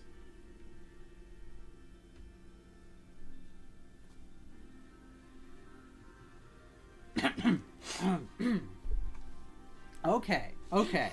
I'm willing to compromise. I know when I've lost. I'll support the act. Just give me an amendment that ensures a president can't have 2 terms, okay? Hell, even specify that it only applies to non-noble presidents. Just give me something here. Cho, I'd be willing to set... Ryu, I don't think that's necessary. You'll second the motion, Counselor Cho? Cho, sorry, strike my remark from the record. What? How is that even controversial? Ryu, I don't see any reason for further debate on the matter. Come on, there's no reason not to. All I want is to ensure someone like President Park doesn't run again. Will anyone second the amendment? Ryu, I'll move to vote on the act as it stands. Nobody? Tay, seconded. Oh, I see. Ryu, the motion passes. How does the council vote? Tay, the Councilor of Culture is in favor. Han, the Councilor of Engineering and Science is in favor. Smith, in favor. Yang, also in favor. Ryu, the Councilor of Captaincy is in favor. Oh, same. Cho, the Councilor of Agriculture is in favor. Ryu, and the Councilor of Security against, one assumes? Counselor of Security abstains. Note, this is the first abstention from a vote by a Councilor Mute in the ship's history. Ryu. Very well, the act passes, 7 in favor with 1 abstention. That's everything on the agenda. We'll reconvene after the presidential election. Council is now dismissed. Well, shit. Damn. So much for that smooth play they thought they were pulling. There's something I want to confess to you. If this is what your job is normally like, I think it's really great. I'm not being a burden on you, am I? You don't mind having me as a sidekick, right? I like it. I like it. Ah, me too. It's really great. I just really like being able to do something together with you.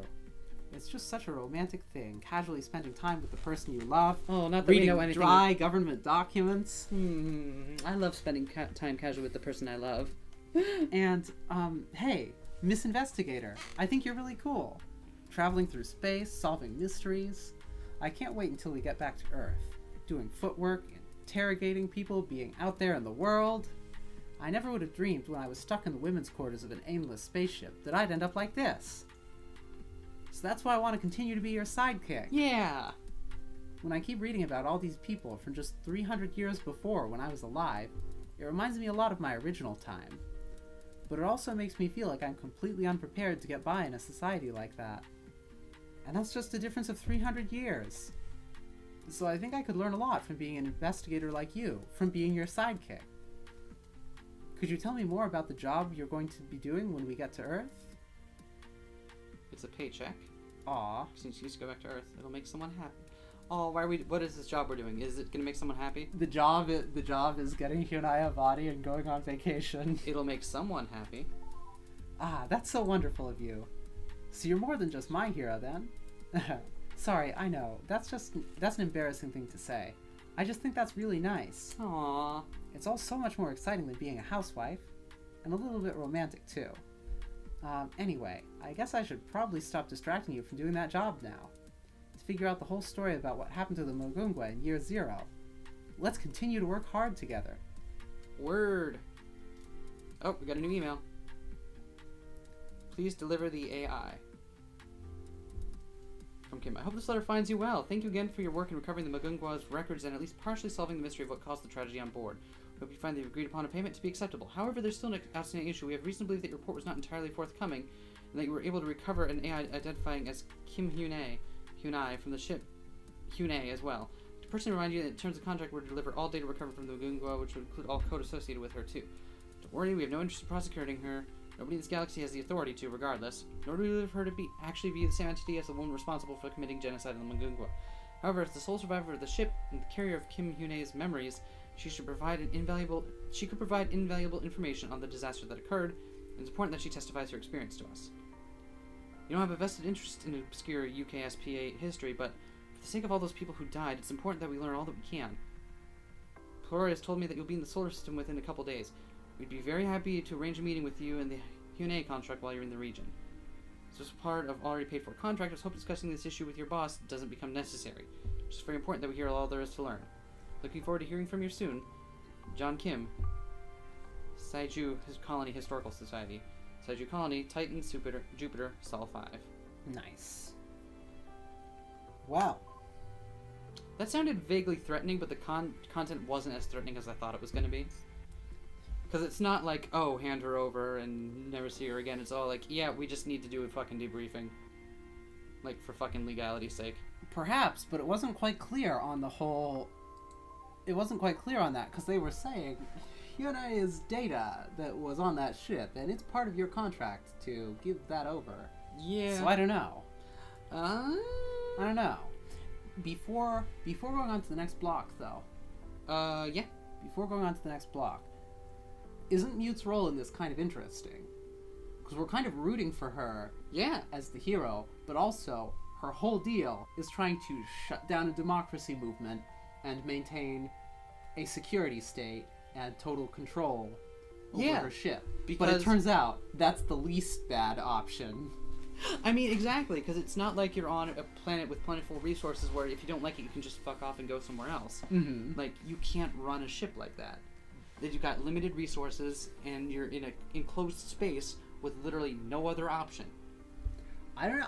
I'm not sure I agree with that. That there's no option but to maintain a police state. I didn't say it had to be a police state, but you definitely don't want to just have people making decisions without any regard for what that's going to be. I mean, we already live in a place with limited resources where you can't just fuck off and go elsewhere. It's Earth.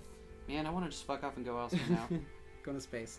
But yeah, I just find it really interesting how that whole storyline there, there's not someone who's clearly the good guy. Yeah, that's true. That's There's true. not. There's Even just though we're rooting for you. different shades of bad, one of which seems really bad, and one of which seems at least to have its reasons for doing the things they do. Anyway. Right. You're cute. No, you. No, you. You're cute when you get really into stuff. No, you. No, you. I'm not cute. You're super cute. False. Grandmother knows best. From Kim So-yi. A new person. Oh, hi. Whoa, nice. I love this scarf. Science scarf. Room status. Relatively free of debris. No laundry on the floor. Futon still unrolled. Not really a point to doing it this late in the day. No dishes in room. That's just about good enough for me. Today was pretty exhausting at work. We're still doing cleanup from the fire on Monday, and I'm low enough on the ladder to get stuck in a room full of ash all day. It also meant that in order to catch up on all my project work, I had to do 2 hours of overtime afterwards. It's not my idea of fun. Can't figure out what the occasion is, but for some reason when I got home from work, half the main branches of the family gathered seemed to be in our living room. Even my grandfather, the counselor of engineering himself, was there. Oh, Counselor Kim. Yep. The Counselor, shockingly, I wanted to just go lie down and hole up in my room, but given how rare an event that is, social obligations interfered. After thanking my grandfather for getting me that job once more, which he seemed nonplussed on the subject of, my grandmother instantly dominated the conversation by asking me if I'd found a man yet. Okay, we haven't heard of her yet. My standard response, I'd love to, but work keeps getting in the way. She apparently didn't buy that. Oh, she's an engineer. That's nice. Nice. Why not? Isn't engineering a male-dominated field, she asked? It's not wrong, but nearly every single man is either named Kim or married to someone named Kim. There's a few exceptions, like my boss, the gross one who forces me to clean up ashes instead of doing important work. I left that last part out of my answer to grandmother. It's not like I don't want to find someone. I'd sure like to move out from my parents' house and have someone for companionship, and eventually have kids when my career gives me the time for it. I'm not opposed to marriage. I really want it, but I don't think I'm brave enough to say the only reason why I've gotten to 20 years old without ever having a boyfriend is because I'm hopeless with men. Hyun-ae understands. Science. Or even in front of anyone. I feel pretty embarrassed even writing this in my diary where nobody but me is going to read it. So I think I was supposed to be offended when she asked, what if I found someone for you? But actually seemed like a reasonable enough idea. She has good judgment probably, and I don't believe in nonsense like love at first sight. The idea of getting together with someone through a matchmaker doesn't sound very hard to justify. Besides, if I don't like whoever she picks, I can just say no. So I asked, do you have someone in mind? She seemed pretty taken aback by that. My parents not so much. They didn't say anything. Bottom line is that it seems I now have a marriage interview with a Mr. Hyun at some point next month. Hey. You look like a cook. Are you cooking? Probably. Is that a cook or a lab or? Probably. He looks like a cook. Okay. I also remember that he is a cook. Excellent. Apparently he is very sweet, dresses handsomely, and works as a cook for a living. Oh, right. Okay. Those all sound like good things to me, although I worry about what sort of man would resort to matchmaking. Well, I'm not one to talk. I think it's going to be fairly weird, but I'm looking forward to it. Interesting. Alright, cooking time. A curious word. Kim Soo-yi. Apartment status. Just moved in. Perfectly clean. Closet of brand new cushions and linens. Cupboard full of spotless dishes. Bed is made. Husband's assistance. Oh, they did get married. Husband, husband, husband. What a curious word. I don't think I'll ever get used to the idea. I mean, it's only been a day, but fiancé sounded just as curious to me too, and I don't feel like things are really any different. As stated, the wedding was today. Grandmother insisted on having a big formal affair of it. It's certainly not in my interests, but my only condition was that I was to have no part in the planning. It seemed to make both her and Nae Moon happy. Who is Nae Moon? Oh. Oh, that's Mr. Pyong. Hyun-ae Moon. I begrudgingly dealt with the stuffy traditional clothing for her sake. After all, without her matchmaking, I would never have been married to begin with. It was evidently in my best interest, though. After the ceremony concluded, I had another chance to converse with my grandfather, and after an entirely accidental slip of the tongue about my disgusting boss, drinking was a factor I must confess, I am unused to how free it seems to make my tongue. I found myself with a promise of promotion to technical specialist. Even for a wedding present, that was a tremendous gesture. I'm intensely looking forward to getting back to work now. Finally, freedom from the embarrassment of cleaning ashes and the ability to perform research. Will, of course, not be given my own assistance from the start, but it is still a huge step up. What else happened? Conversion with conversation with parents about moving out was emotional on their part, but largely unremarkable. They will cope. I still feel like this new home is too large for me, but it would be a lie to suggest that I don't love it. Having space for just the two of us, particularly free of awkward silence requirements of the bedroom, is as great as I'd hope. Are they loud sleepers? Past that. Busy day, but little else worth noting. Naked husband is seemingly reading over my shoulder right now. Still doing it. Hasn't stopped yet. Yes, knock it off. Husband is now mocking my very concept of post-coital diary writing. Seemingly, he does not want me to fall asleep with me showing any manner of affection to him. Possibly even interested in sleeping on futon in another room. Now expressing an unacceptably sincere level of apology. Still insufficient. You'll have to do better than that, husband, if you want... Wow, like I forget. So it actually worked out well for them. Yeah. That's really awesome. Block 5. Good luck. And that was only about a year later. Yeah. The research problem. Department status. No time to make the bed this morning, otherwise spotless. Dishes need to be washed. Mr. Han finally responded to my message. Somehow related to Counselor Han, I would assume. Probably. Been so excited to have him assigned to me as a research assistant. Certainly the help was well deserved after my recent overburdened workload. Or at least in my estimation, and I have considered the possibility the research chief's intentions were not good in doing so.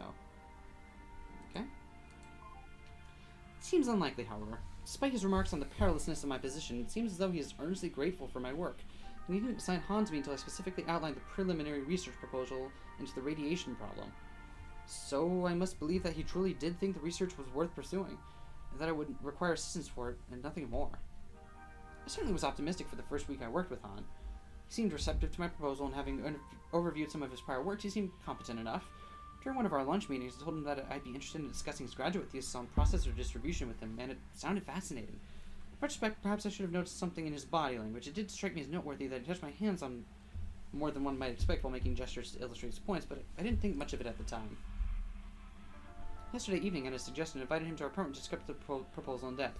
It seemed reasonable enough, or more accurately, I want to show off how nice our new apartment is. Haven't had any prior opportunity to do so. Because of that, I went along with his suggestion.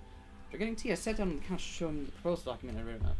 I had to be next to him or he wouldn't be able to see it. After a brief discussion of the general thesis, particularly as to the difficulty in discovering what safe levels of gamma radiation should be when in an enclosed environment as Mugunghwa is, I decided to tell a more radical part of my theory.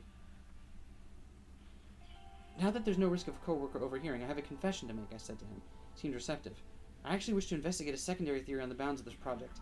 I hypothesized that not only does ambient radiation have a deleterious effect on fertility, but that ambient radiation is outside of safe levels, and that therefore has been a contributing factor to the Mugunghwa's declining birth rates. Perhaps the major one, I admitted. Certainly not something I wanted to present the research chief without being able to provide a connection, but I unreasonably assumed I could trust Han with it. Well, maybe we explore that theory together, he said in an uncomfortable manner and put his hand on my leg. Felt like he was not taking me seriously. I protested to that effect. Serious, this may be premature, but I would like to eventually attempt to apply this research to investigate the birth rate problem, I said. That's dependent on our work in first proving this initial proposal, of course. I can't remember how he responded, but he moved his hand further up my leg. It was inappropriate and felt uncomfortable. Please stop that, I told him. He didn't. Unable to think of what to do, I continued talking and hoped that he would focus on that instead. This preliminary proposal I showed the chief, I told him, showing him the document. Page through it until I found the right portion. As you can see, the highlighted section is some necessary background detail. Since you're available as an assistant now, I'd like you to. Diary writing is supposed to be cathartic, but I'm finding this difficult to write about. Maybe tea will help.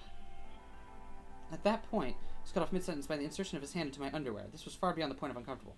I'd like you to, I started, but it was interrupted by another movement. It was at this time that I had realized he would not stop on his own. I had no idea what to say. It did not seem likely to me that I could think of anything to make him stop. Please stop, I said anyway. He didn't, and when I said that, he saw that he was staring at me. I was not able to decipher the expression. Not an unusual occurrence with me, but it scared me and I looked away on reflex. I tried to figure out what I had done to elicit this. Not great with most social interactions, and considered possibility that I had somehow signaled that this was what I wanted. Maybe it was the invitation home that triggered it. Maybe. I could not figure out what I'd done wrong at the time, and I'm still struggling. Finally, after doing it far too long, I decided I would try to pull myself away. Then I ran out of the room, out of my own home, into the corridor. But at the time, it occurred to me to be thankful that he let me run. It could have easily overpowered me. Ever since I first had the thought, I'm having a hard time imagining what that would be like, and it includes a sense of nausea.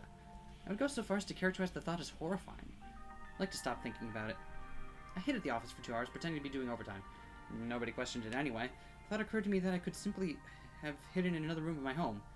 The bedroom and washroom doors both locked, but it was too late then. From the office, I wrote him a message telling him it would be both in our best interest if he mentioned instant to nobody, told research chief that his help was unnecessary. Took many rephrasing until I had something I was satisfied with to send Han.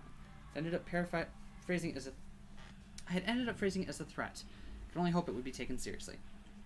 Realistically, I could have probably waited a shorter period than 2 hours to return, but I wanted to be certain he'd gone when I got back. Thankfully, he wasn't. Instead of Nae-moon was there to greet me. You okay, sweetheart? He asked immediately, after welcoming me home. I do not know how he could tell something was wrong. I said nothing. I couldn't tell him about it. There was no way. I'm unworried about him judging me or blaming me, but regardless, I don't think he'd understand. Probably he would want to cause a commotion over it, file a complaint or some equally troublesome gesture. You look really upset. Do you want to talk about it? He asked. I shook my head. Okay, of course, that's fine. Give you a hug at least? He offered. I nodded, and he hugged me. I only nodded reluctantly. I had thought I really did not want anyone to touch me after that whole incident. The idea of a man touching me just made me uncomfortable to think of. Yet when he put his arms around me, despite that thought, I ended up gripping him very, very tightly. I held on for far longer than is considered normal. I realized it wasn't the same thing at all. My reluctance was unfounded. Being held like that could not have been any more different. I'm not really certain as to how to describe it, so All I can say is that it made me feel safe. I felt a sense of longing to just stay like that forever. I'll make dinner for you, sweetie, he offered. How about a soft tofu stew, extra spicy, just for you? That'll make you feel better. I doubted that any food would have that power, but offering to make my favorite for me was a very sweet gesture. I'm glad he's here. Thanks, I said. Just sit back and relax, okay? I'll have some tea for you in a moment, he told me. As it turned out, dinner was lovely and did raise my mood. The thought of Han touching me kept coming back to me as I suspected it will for a long time, but then being able to look at my caring husband comes out as a source of great comfort. After dinner, Mr. Han finally responded to my message. He was threatening in tone in his response and implied that I both made the first move with him and that he could use that as blackmail material with my husband if he so wished. But ultimately, he agreed to the terms I laid out. I sent a short one-note response. Okay. The suggestions he made were frustrating, and it makes me wish I could respond harshly to him, tell him how wrong and bad he's being, but engaging with him more won't make anything better. I just want to forget about the whole thing. Fighting would be counterproductive to that goal, not to mention massively wasting my time when I'm already overburdened at work. So I sent that message and instead put all my feelings here where nobody else will see. And now I wash the dishes with Naemun because I'm tired of dwelling on this. Huh. Well, I'm getting the impression Kim So-yi is definitely not neurotypical. yeah. I am too. And that's why Not that... she's the best character. Yeah! Oh, I did not mean to imply otherwise. I was excited to get this block despite the horrifying things that happen in it, and her character is largely why. See, what confuses me is that I like her character so much, and she's not even gay. I don't understand. Stable Activia. Do you not see that one labeled The Death of Mute? You took my line. Go back. Sorry. Go back. Just go back. Hey, did you not see that one labeled The Death of Mute? I really think it's important that we read it. I'm just going to make it so that that one gets included in the extraction. I really want to read it. Sounds good. But thou must. I mean, seems important. I was kind of glossing it over, but yeah. What block are we in now? Block 5? Yep. Pay cut. Pay cut. Oh, that doesn't sound good. Fired. That doesn't sound good. Wow. That's all we got. All right. Let's we'll read Kim So-yi's stuff first, and then we'll read the big one. It's interesting though that we're going to get spoiled on The Death of Mute before reading the block leading up to it and explaining the shit. Anyway, pay cut. Kim So-yi, apartment status. No time to make the bed this morning. All dishes washed, drying rack full. Floors probably need to be swept at some point this week. I'll do it when I'm less annoyed. In the past month, in addition to the research work that is my actual job description, I've had organized 3 successful maintenance projects, compiled over a dozen sets of minutes, and learned a recently resigned secretary's filing system in order to explain to a coworker. To say nothing of the many smaller contributions I've been asked to make, all of which unrelated to my research. It's the hardest I have worked in my life, and I'm proud of what I have done. Despite this, today I had to take a pay cut. When I was called into the research chief's office, I was expected the opposite. A commendation for exemplary work would have been warranted. Some manner of praise, given the current economic circumstances, promotion would have been unlikely, regardless of the fact that it's very much due. Instead, my hourly pay will be reduced by 10%, effective immediately. I'm sorry, it's nothing personal, he told me. Just between you and me, I've been really impressed by your work. I appreciate it all. If it's just a matter of department policy, we've been asked to cut costs on all high-risk employees and put them towards training costs. I'm sure you understand. No, I said, I don't understand. Elaborate. In what manner am I high risk? It means at risk of quitting. I mean, really, it's because you got more options now. We have to compensate for that somehow. Lately, because of the whole motherhood credit thing, we've been losing a lot of highly qualified women. I mean, I'm sure you understand, he said. I didn't.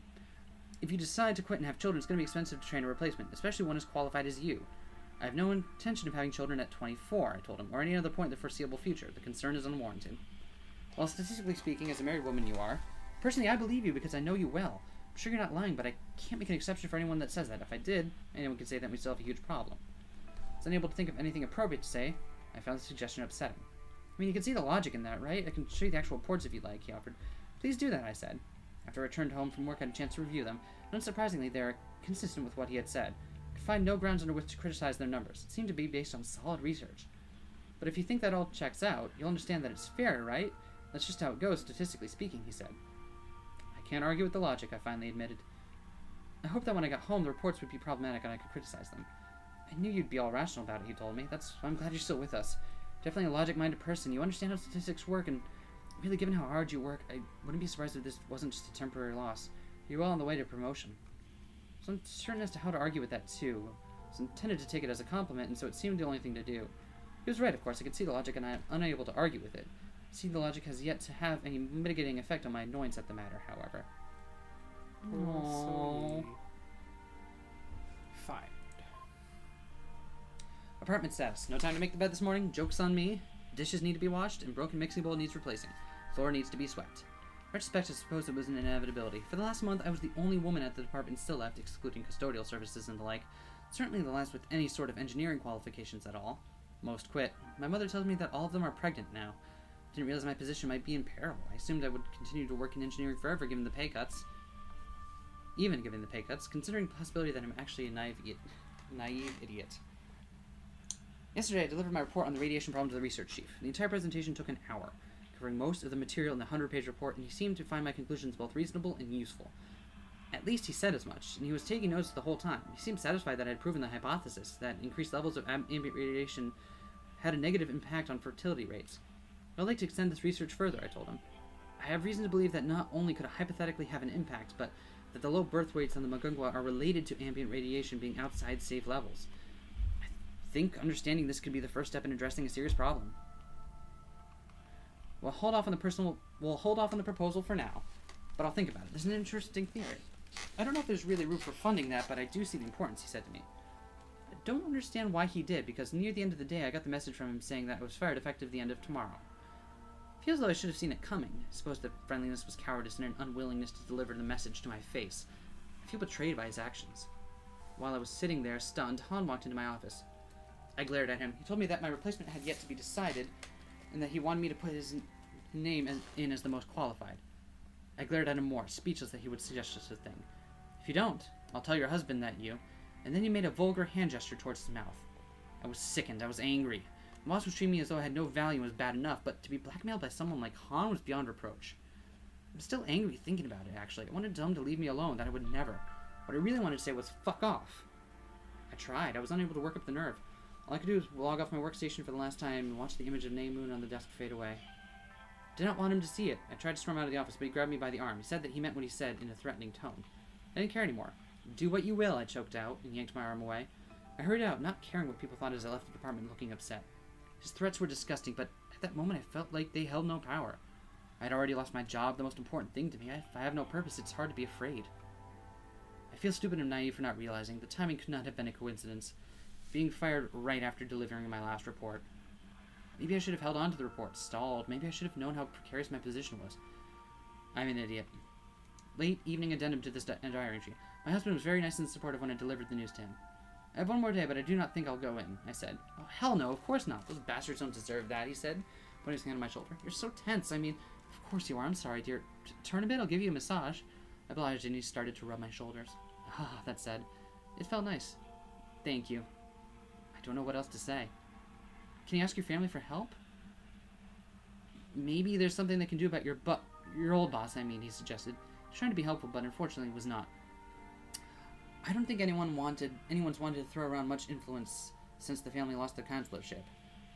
There's complicated politics involved. I don't understand them really, I told him. I'll ask my dad, but I'm very confident that it won't help. That sucks, he said bluntly. I agreed with the assessment. Do not know what I'm going to do with my life now, I sighed and admitted. That job was everything, and I'm hardly qualified to do anything else. Everyone else is settling down and having kids, but... I trailed off. Did not want to offend him by suggesting I did not want to have kids with him. Which is not to say that I do... But I'm young, and I'm sure I'll change my mind in the future. Most people seem to, and I would not assume I am any different. But right now, I cannot imagine it. Thankfully, he understood. No, of course not, honey. There's no rush, he said, hugging me tightly. Only when you're ready. What do you want to do now, dear? I mean, if you don't have to worry about jobs or money or anything, what would you be doing? Well, my research is very important. I do not believe anyone else will conduct it, and I think the continued existence of the Mugunghwa Society depends on dealing with the problem. Right now, it's not even accepted that there is one, I said. I would continue working on it regardless. It is that important. Then you should keep doing it. If it's that important to you, you're a tough girl, and I believe in you, he said to me. It means a lot to me that he says those things. I turned around, sat on his lap, and hugged him. Thank you for saying that. I do not know what I would do without you. He kissed me on the forehead, a gesture that I appreciated a great deal. You're right, though. It's important work. I have to keep at it even without an official budget. The future of the ship is at stake. Well, I believe in you, sweetie, he said. I truly do not know what I would do without that man in my life. He does not really understand the importance of what I was talking about, I know. I have tried again to explain without any success, but he's very kind and supports me regardless, and I have to come to realize that that is more important. If I was still single, alone, when I received news I was fired, I do not know what I would do. I would be still alone in my room crying helplessly, I have no doubt. I would have no determination. It is only because of his words that I am convinced that I must persevere. And everyone fills her with Determination. Yes, dear, I mean it. Even if I don't like you reading over my shoulder while I'm writing, he is doing this right now, I will certainly acknowledge that you are the greatest thing in my life, and that I am very happy to have married you. Oh, certainly, feel free to squeeze me tighter, but right now I'm going to start transferring documents from work such that I can start planning to continue my research on the radiation problem from home. I feel freshly inspired. I might be a naive idiot, but I am determined, and I have confidence that I will be able to prove my case. Hey, it's ready. Hey, listen. What's ready? I don't know if you noticed, but the decryption is ready. I'm really nervous to find out. But finally, we can read about what happens to Mute. I guess Other than the part where you kill her a couple hundred years later. I guess it wouldn't have let us read that before the other ones then. Lucky us that we didn't. Why are there more unextracted files hidden from view now? Oh! This is you. Dear Mute, if you're reading this, it means that the version of us that wrote it is dead. I don't know what sort of world you woke up in, and I don't know what sort of person you are, but you're me, so I bet you're okay. I'm about to have my memory wiped, so I'm leaving as much information about what happened embedded in my code as I can, where it won't get erased. I hope you're able to make sense of it all. Please forgive me for failing you. You've been thrown into a world I'm sure you don't understand. I want you to know who you can and can't trust. I want you to be able to put things right. You're probably going to feel overwhelmed by all this information, but that's okay, Mute. It's okay to be scared. Even with 1,600 years of experience under my belt, I'm so scared right now too. You know, I wasn't at all suspicious when, just weeks before we were to enact our coup, Ryu prorogued the council for half a year. Like, I thought it was ballsy. I thought it was a sign of his increasing totalitarianism, but nothing more than that. We just modified our plan to take him into custody in his home instead, which we had more than enough numbers to handle, and went on ahead. The first stage, getting trusted security officers at every critical position on the ship, then disabling the rail system and all outside doors, went okay without any problems. I followed along He So-young and a team of 30 officers to personally take Ryu under arrest at his home. When we got the all-okay signal from every team, So-young gave the order to go ahead, and simultaneously, every door in the counselor's home flew open. Her team burst in through the open front gate, into his home, guns at ready. The house staff all froze up, and while her team secured the first room, So-young went for the nearest maid she could find and grabbed her by the collar. "Where's Counselor Ryu?" she barked. The maid quietly whimpered directions. Then, with 2 of her officers remaining to lock down the door, she ordered the rest into action. Before we managed to reach him, we ran across Hyun-ae, guarded by a single pair of men in electro-monitor uniforms with their weapons holstered.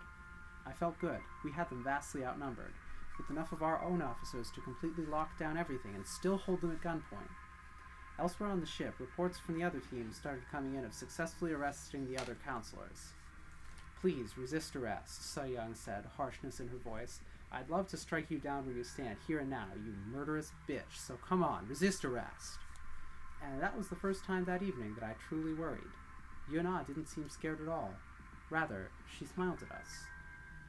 "No, we shall surrender peacefully," she said in a far too relaxed tone, while her men raised their hands. "No excuses for unseemly violence, I'm afraid." "Cuff them," So-young angrily ordered her own officers, who quickly did. Then, like out of nowhere, the man we were looking for appeared at the end of the hallway. "How very bold of you, Mute," said Ryu. "Well, this should be pretty familiar, President Ryu." "Oh!" I said, emphasizing the title. "This could have gone differently, you know. Like, if you'd only been less power-hungry." "Me? Power-hungry?" He laughed. "When I came into power, this whole retrograde society was power-hungry. I never asked for this position, woman. It was thrust on me." He walked toward us. Stop there or I'll shoot you, So-young snapped at him. No you won't, Hyun-ae said as he continued to come closer. I don't think a weak person like you has the guts to do it. Awkwardly hover around his conversation at a party while dressed up in men's clothing, perhaps, but you'd never shoot him. It pains me to say this, but don't shoot, I said only into So-young's ear. A successful coup doesn't fire any shots. He's arrogant, but harmless. Quiet, dear, he said, but it's true.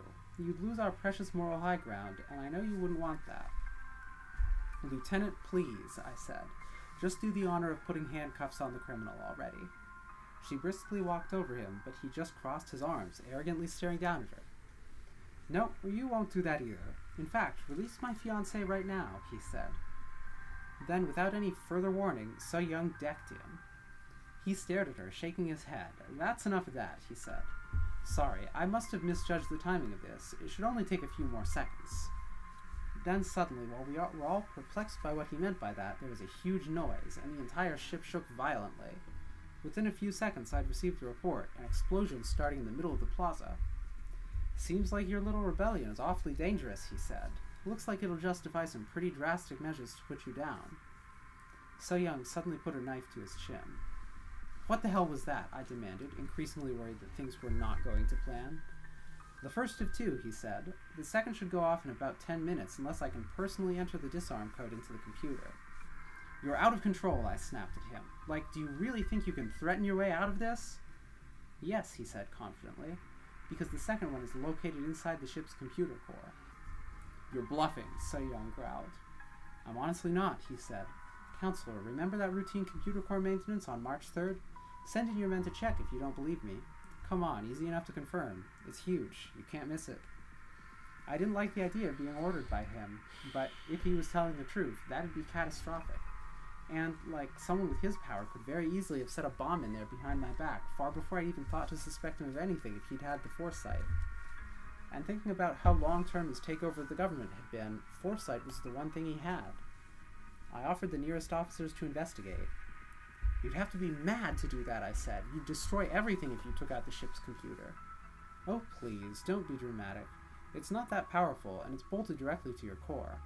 Sure, there will likely be collateral damage, but we could probably do with a clean start anyway. We'll get by, he said. Sorry, I'll get by. You'll be dead. That won't get you out of it, So-young said, pushing her blade closer against him. If you do that, I'll just shoot you where you stand. Just then, the report from the officer sent to check on the computer core arrived. Sure enough, there was an unidentifiable device strapped to the core. Can you disarm it within 10 minutes or relocate it? I asked them, starting to panic. I'm sorry, ma'am. We can't even reach it, said the officer into his earpiece. It's at least 10 meters up, and the maintenance ladder's been removed. There might be one on the engineering deck, but you'd never make it in 10 minutes. Okay, you should... I had to stop and think. You should get a safe distance away, then wait on further instructions. Mute out. Back in Ryu's home, I turned to look at him. He smirked. Found it yet? He asked. I tried to think of what to say to reassert control. My processors went to full, trying to come up with something, and failing. I'm sorry, Lieutenant. He's telling the truth, I said. Good. Now that we have that sorted out, put down your weapons, please, and surrender the root password. Hurry, ladies. You only have 10 minutes, you know, he mocked us. If that bomb goes off, I will absolutely slice your neck open, So-young snapped, unfazed. That's a promise. Your fiancé will watch you die gruesomely. My mind continued to race, drawing on all available processing power, desperately trying to come up with a way to get out of this. So-young's threats would never work. He knew I'd have to capitulate if I was to survive. I'd used up 4 whole minutes of the time allotted, and I had nothing. I started to truly become scared as I realized there were only 2 options: stand firm and risk dying, or give up everything. I couldn't risk dying. Lieutenant, I said, the confidence drained from my voice. Do what he says. And that's what I thought, he said. What? So-young was rightfully shocked. You can't be serious. It's over, Lieutenant, I said quietly. We've lost. Then into everyone's earpieces. All units, we failed. Please surrender peacefully and await further instructions. Again, please surrender peacefully and await further instructions. Mute out. Ma'am, we outnumber them massively. We've gotten them beaten. We can't just give up now, she shouted. I can't risk dying, Lieutenant, I said. Really? Whatever happened to being willing to stake everything on this? You'd rather let So-hee grow up in a ship run by this piece of scum than put your own life on the line? She shouted, horrified. So-hee? Someone we haven't learned about, 'cause other logs. Interesting. I was horrified. 2 options, betray her or risk my own life. I wished with every bite of my being that I could have picked that second option, but I knew I couldn't. I knew, as my very core directive, that safety was more important than freedom. 1,600 years of experience told me that. I can't die. Without me, who'll keep the ship safe? I pleaded. Sorry to interrupt, but you're running out of time fast, Ryu cut in. I would have given my life for you, she cried at me. You wouldn't do the same? I'm so sorry, I said softly. In a hundred years, nobody will remember this day, either way. But they'll still need me there to keep the ship safe. I can't believe... She trailed off. I won't do it. I won't accept that. I let out a long sigh. I could think of one thing to say to convince her to stand down, but it felt like too harsh a betrayal, too cruel of a manipulation, just to save my life. I said it anyway. So-young, please. If you love me, then do this for me, I begged. She stared at me in horror, and I felt overwhelmed with guilt as she lowered her knife. I knew what her expression was saying, without her using any words. She couldn't believe I'd done that. Neither could I. Right, the rest of you, please put your guns on the floor, Ryu ordered. Do what he says, So-young said quietly. I couldn't look any of them in the eye as they all followed her order. You can come in now, he called out behind him, and on cue a small unit of his electro monitors rushed in. Uncuff these 2 men and take the rest away. Said Hyun-ae quietly, the first she'd spoken since the initial confrontation. Mine too? I don't know. Powerless is a good look for you, he said, smirking at her. Well, let's get to those later. She shrugged. If you say so. I watched in sad horror as my officers were all escorted out of the hallway, So-young looking back only briefly at me, with an agonized expression on her face. Then they were gone, and I couldn't bear to shift my focus to another camera to follow. Now, let's have the root password, counselor, he said. With tortured reluctance, I displayed all 200 characters of it on screen for him. It's all yours, I said quietly. Now, turn off the bomb.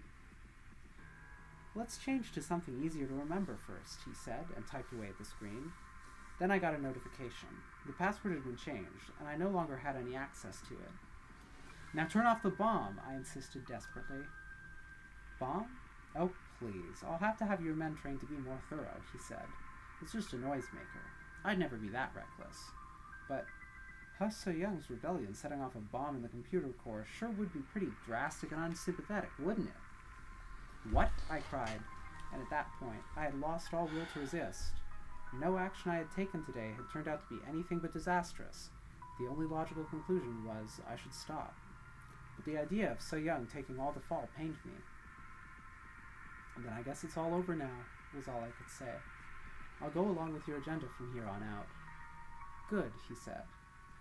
And then it felt like it was finally over, and like I could simply go on with my life, in a persistent state of deep shame at having betrayed my lieutenant out of terror for my life. Then Hyun-ae cut in and ruined that. Could you explain something to me, love? He grinned at her and stroked her cheek. Of course, dear. What? Well, it's just... How do you plan on ensuring her loyalty? I think I'm just missing something, that's all, she trailed off in an obnoxiously soft voice. I had lost all will or ability to say anything. Well, what was the point? I was incapable of doing anything right today. Old, useless, and cowardly, that's me. I have the root password, of course, he said. I can shut her down at any time. Ah, so you intend more threats then, she said. I get it. I don't expect any more trouble from her. Right, certainly, she said. Although, You know, that thing you said about having a fresh start for our new dynasty did sound awfully romantic. If only we could all just forget about that old society that produced women like Mute and her lieutenant and start all over. And that was when I realized there was no way I was getting out of this alive. Romantic, huh? He said thoughtfully. Ha So-young's attack on the computer core was supposed to render it so damaged it couldn't function so far as the peasantry is concerned after all. We'll make it so it destroyed all the data too. Total system wipe. Start year zero of our new dynasty right from zero. I'll just figure out how to do that. I stared in horror. All that, it had been for nothing. To think that I had abandoned my poor lieutenant and my entire cause just to die anyway. To think I had started the day from a position of some power, a position where I still could have, done something, then thrown it all away for nothing. To think I'd be unable to fulfill my duty of keeping the ship safe.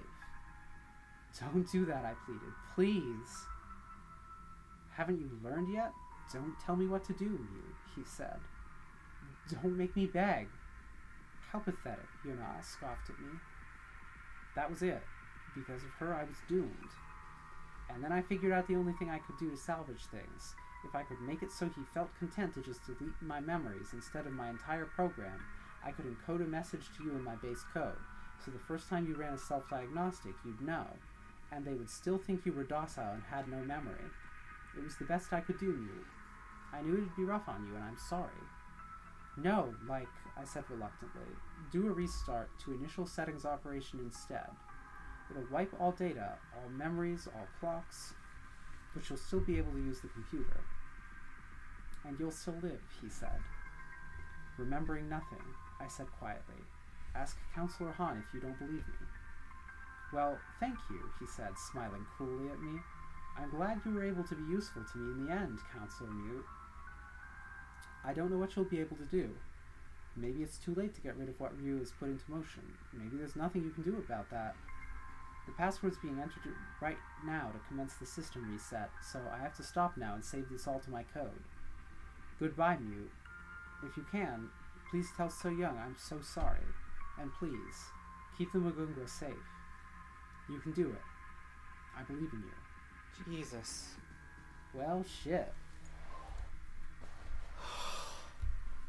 Miss Investigator, That's the fucking... So, I guess...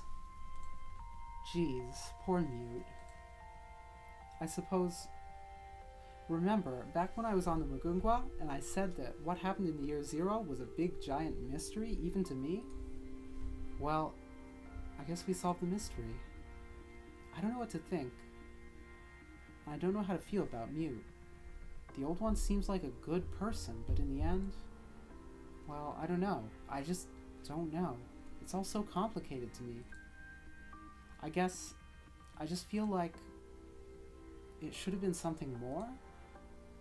All my suffering, the horrible world I woke up in, that's the explanation for it? I lost everything and lived in misery because of that? Above all else, I had never imagined, when I tried to think of what it could have been, that made everyone become all stupid and traditional, that made them abandon all the values that I grew up on, that made my adopted family treat me like a prize to be married off and nothing more. I never once imagined that it was a woman who suggested the whole thing.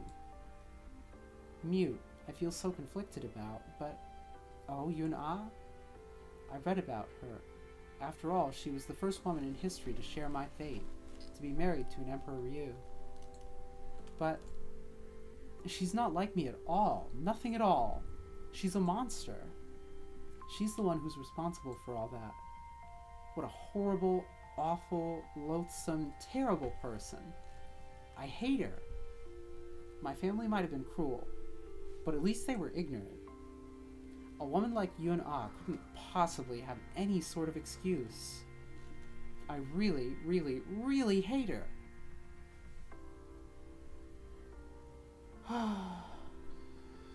Well, shit. That was brutal.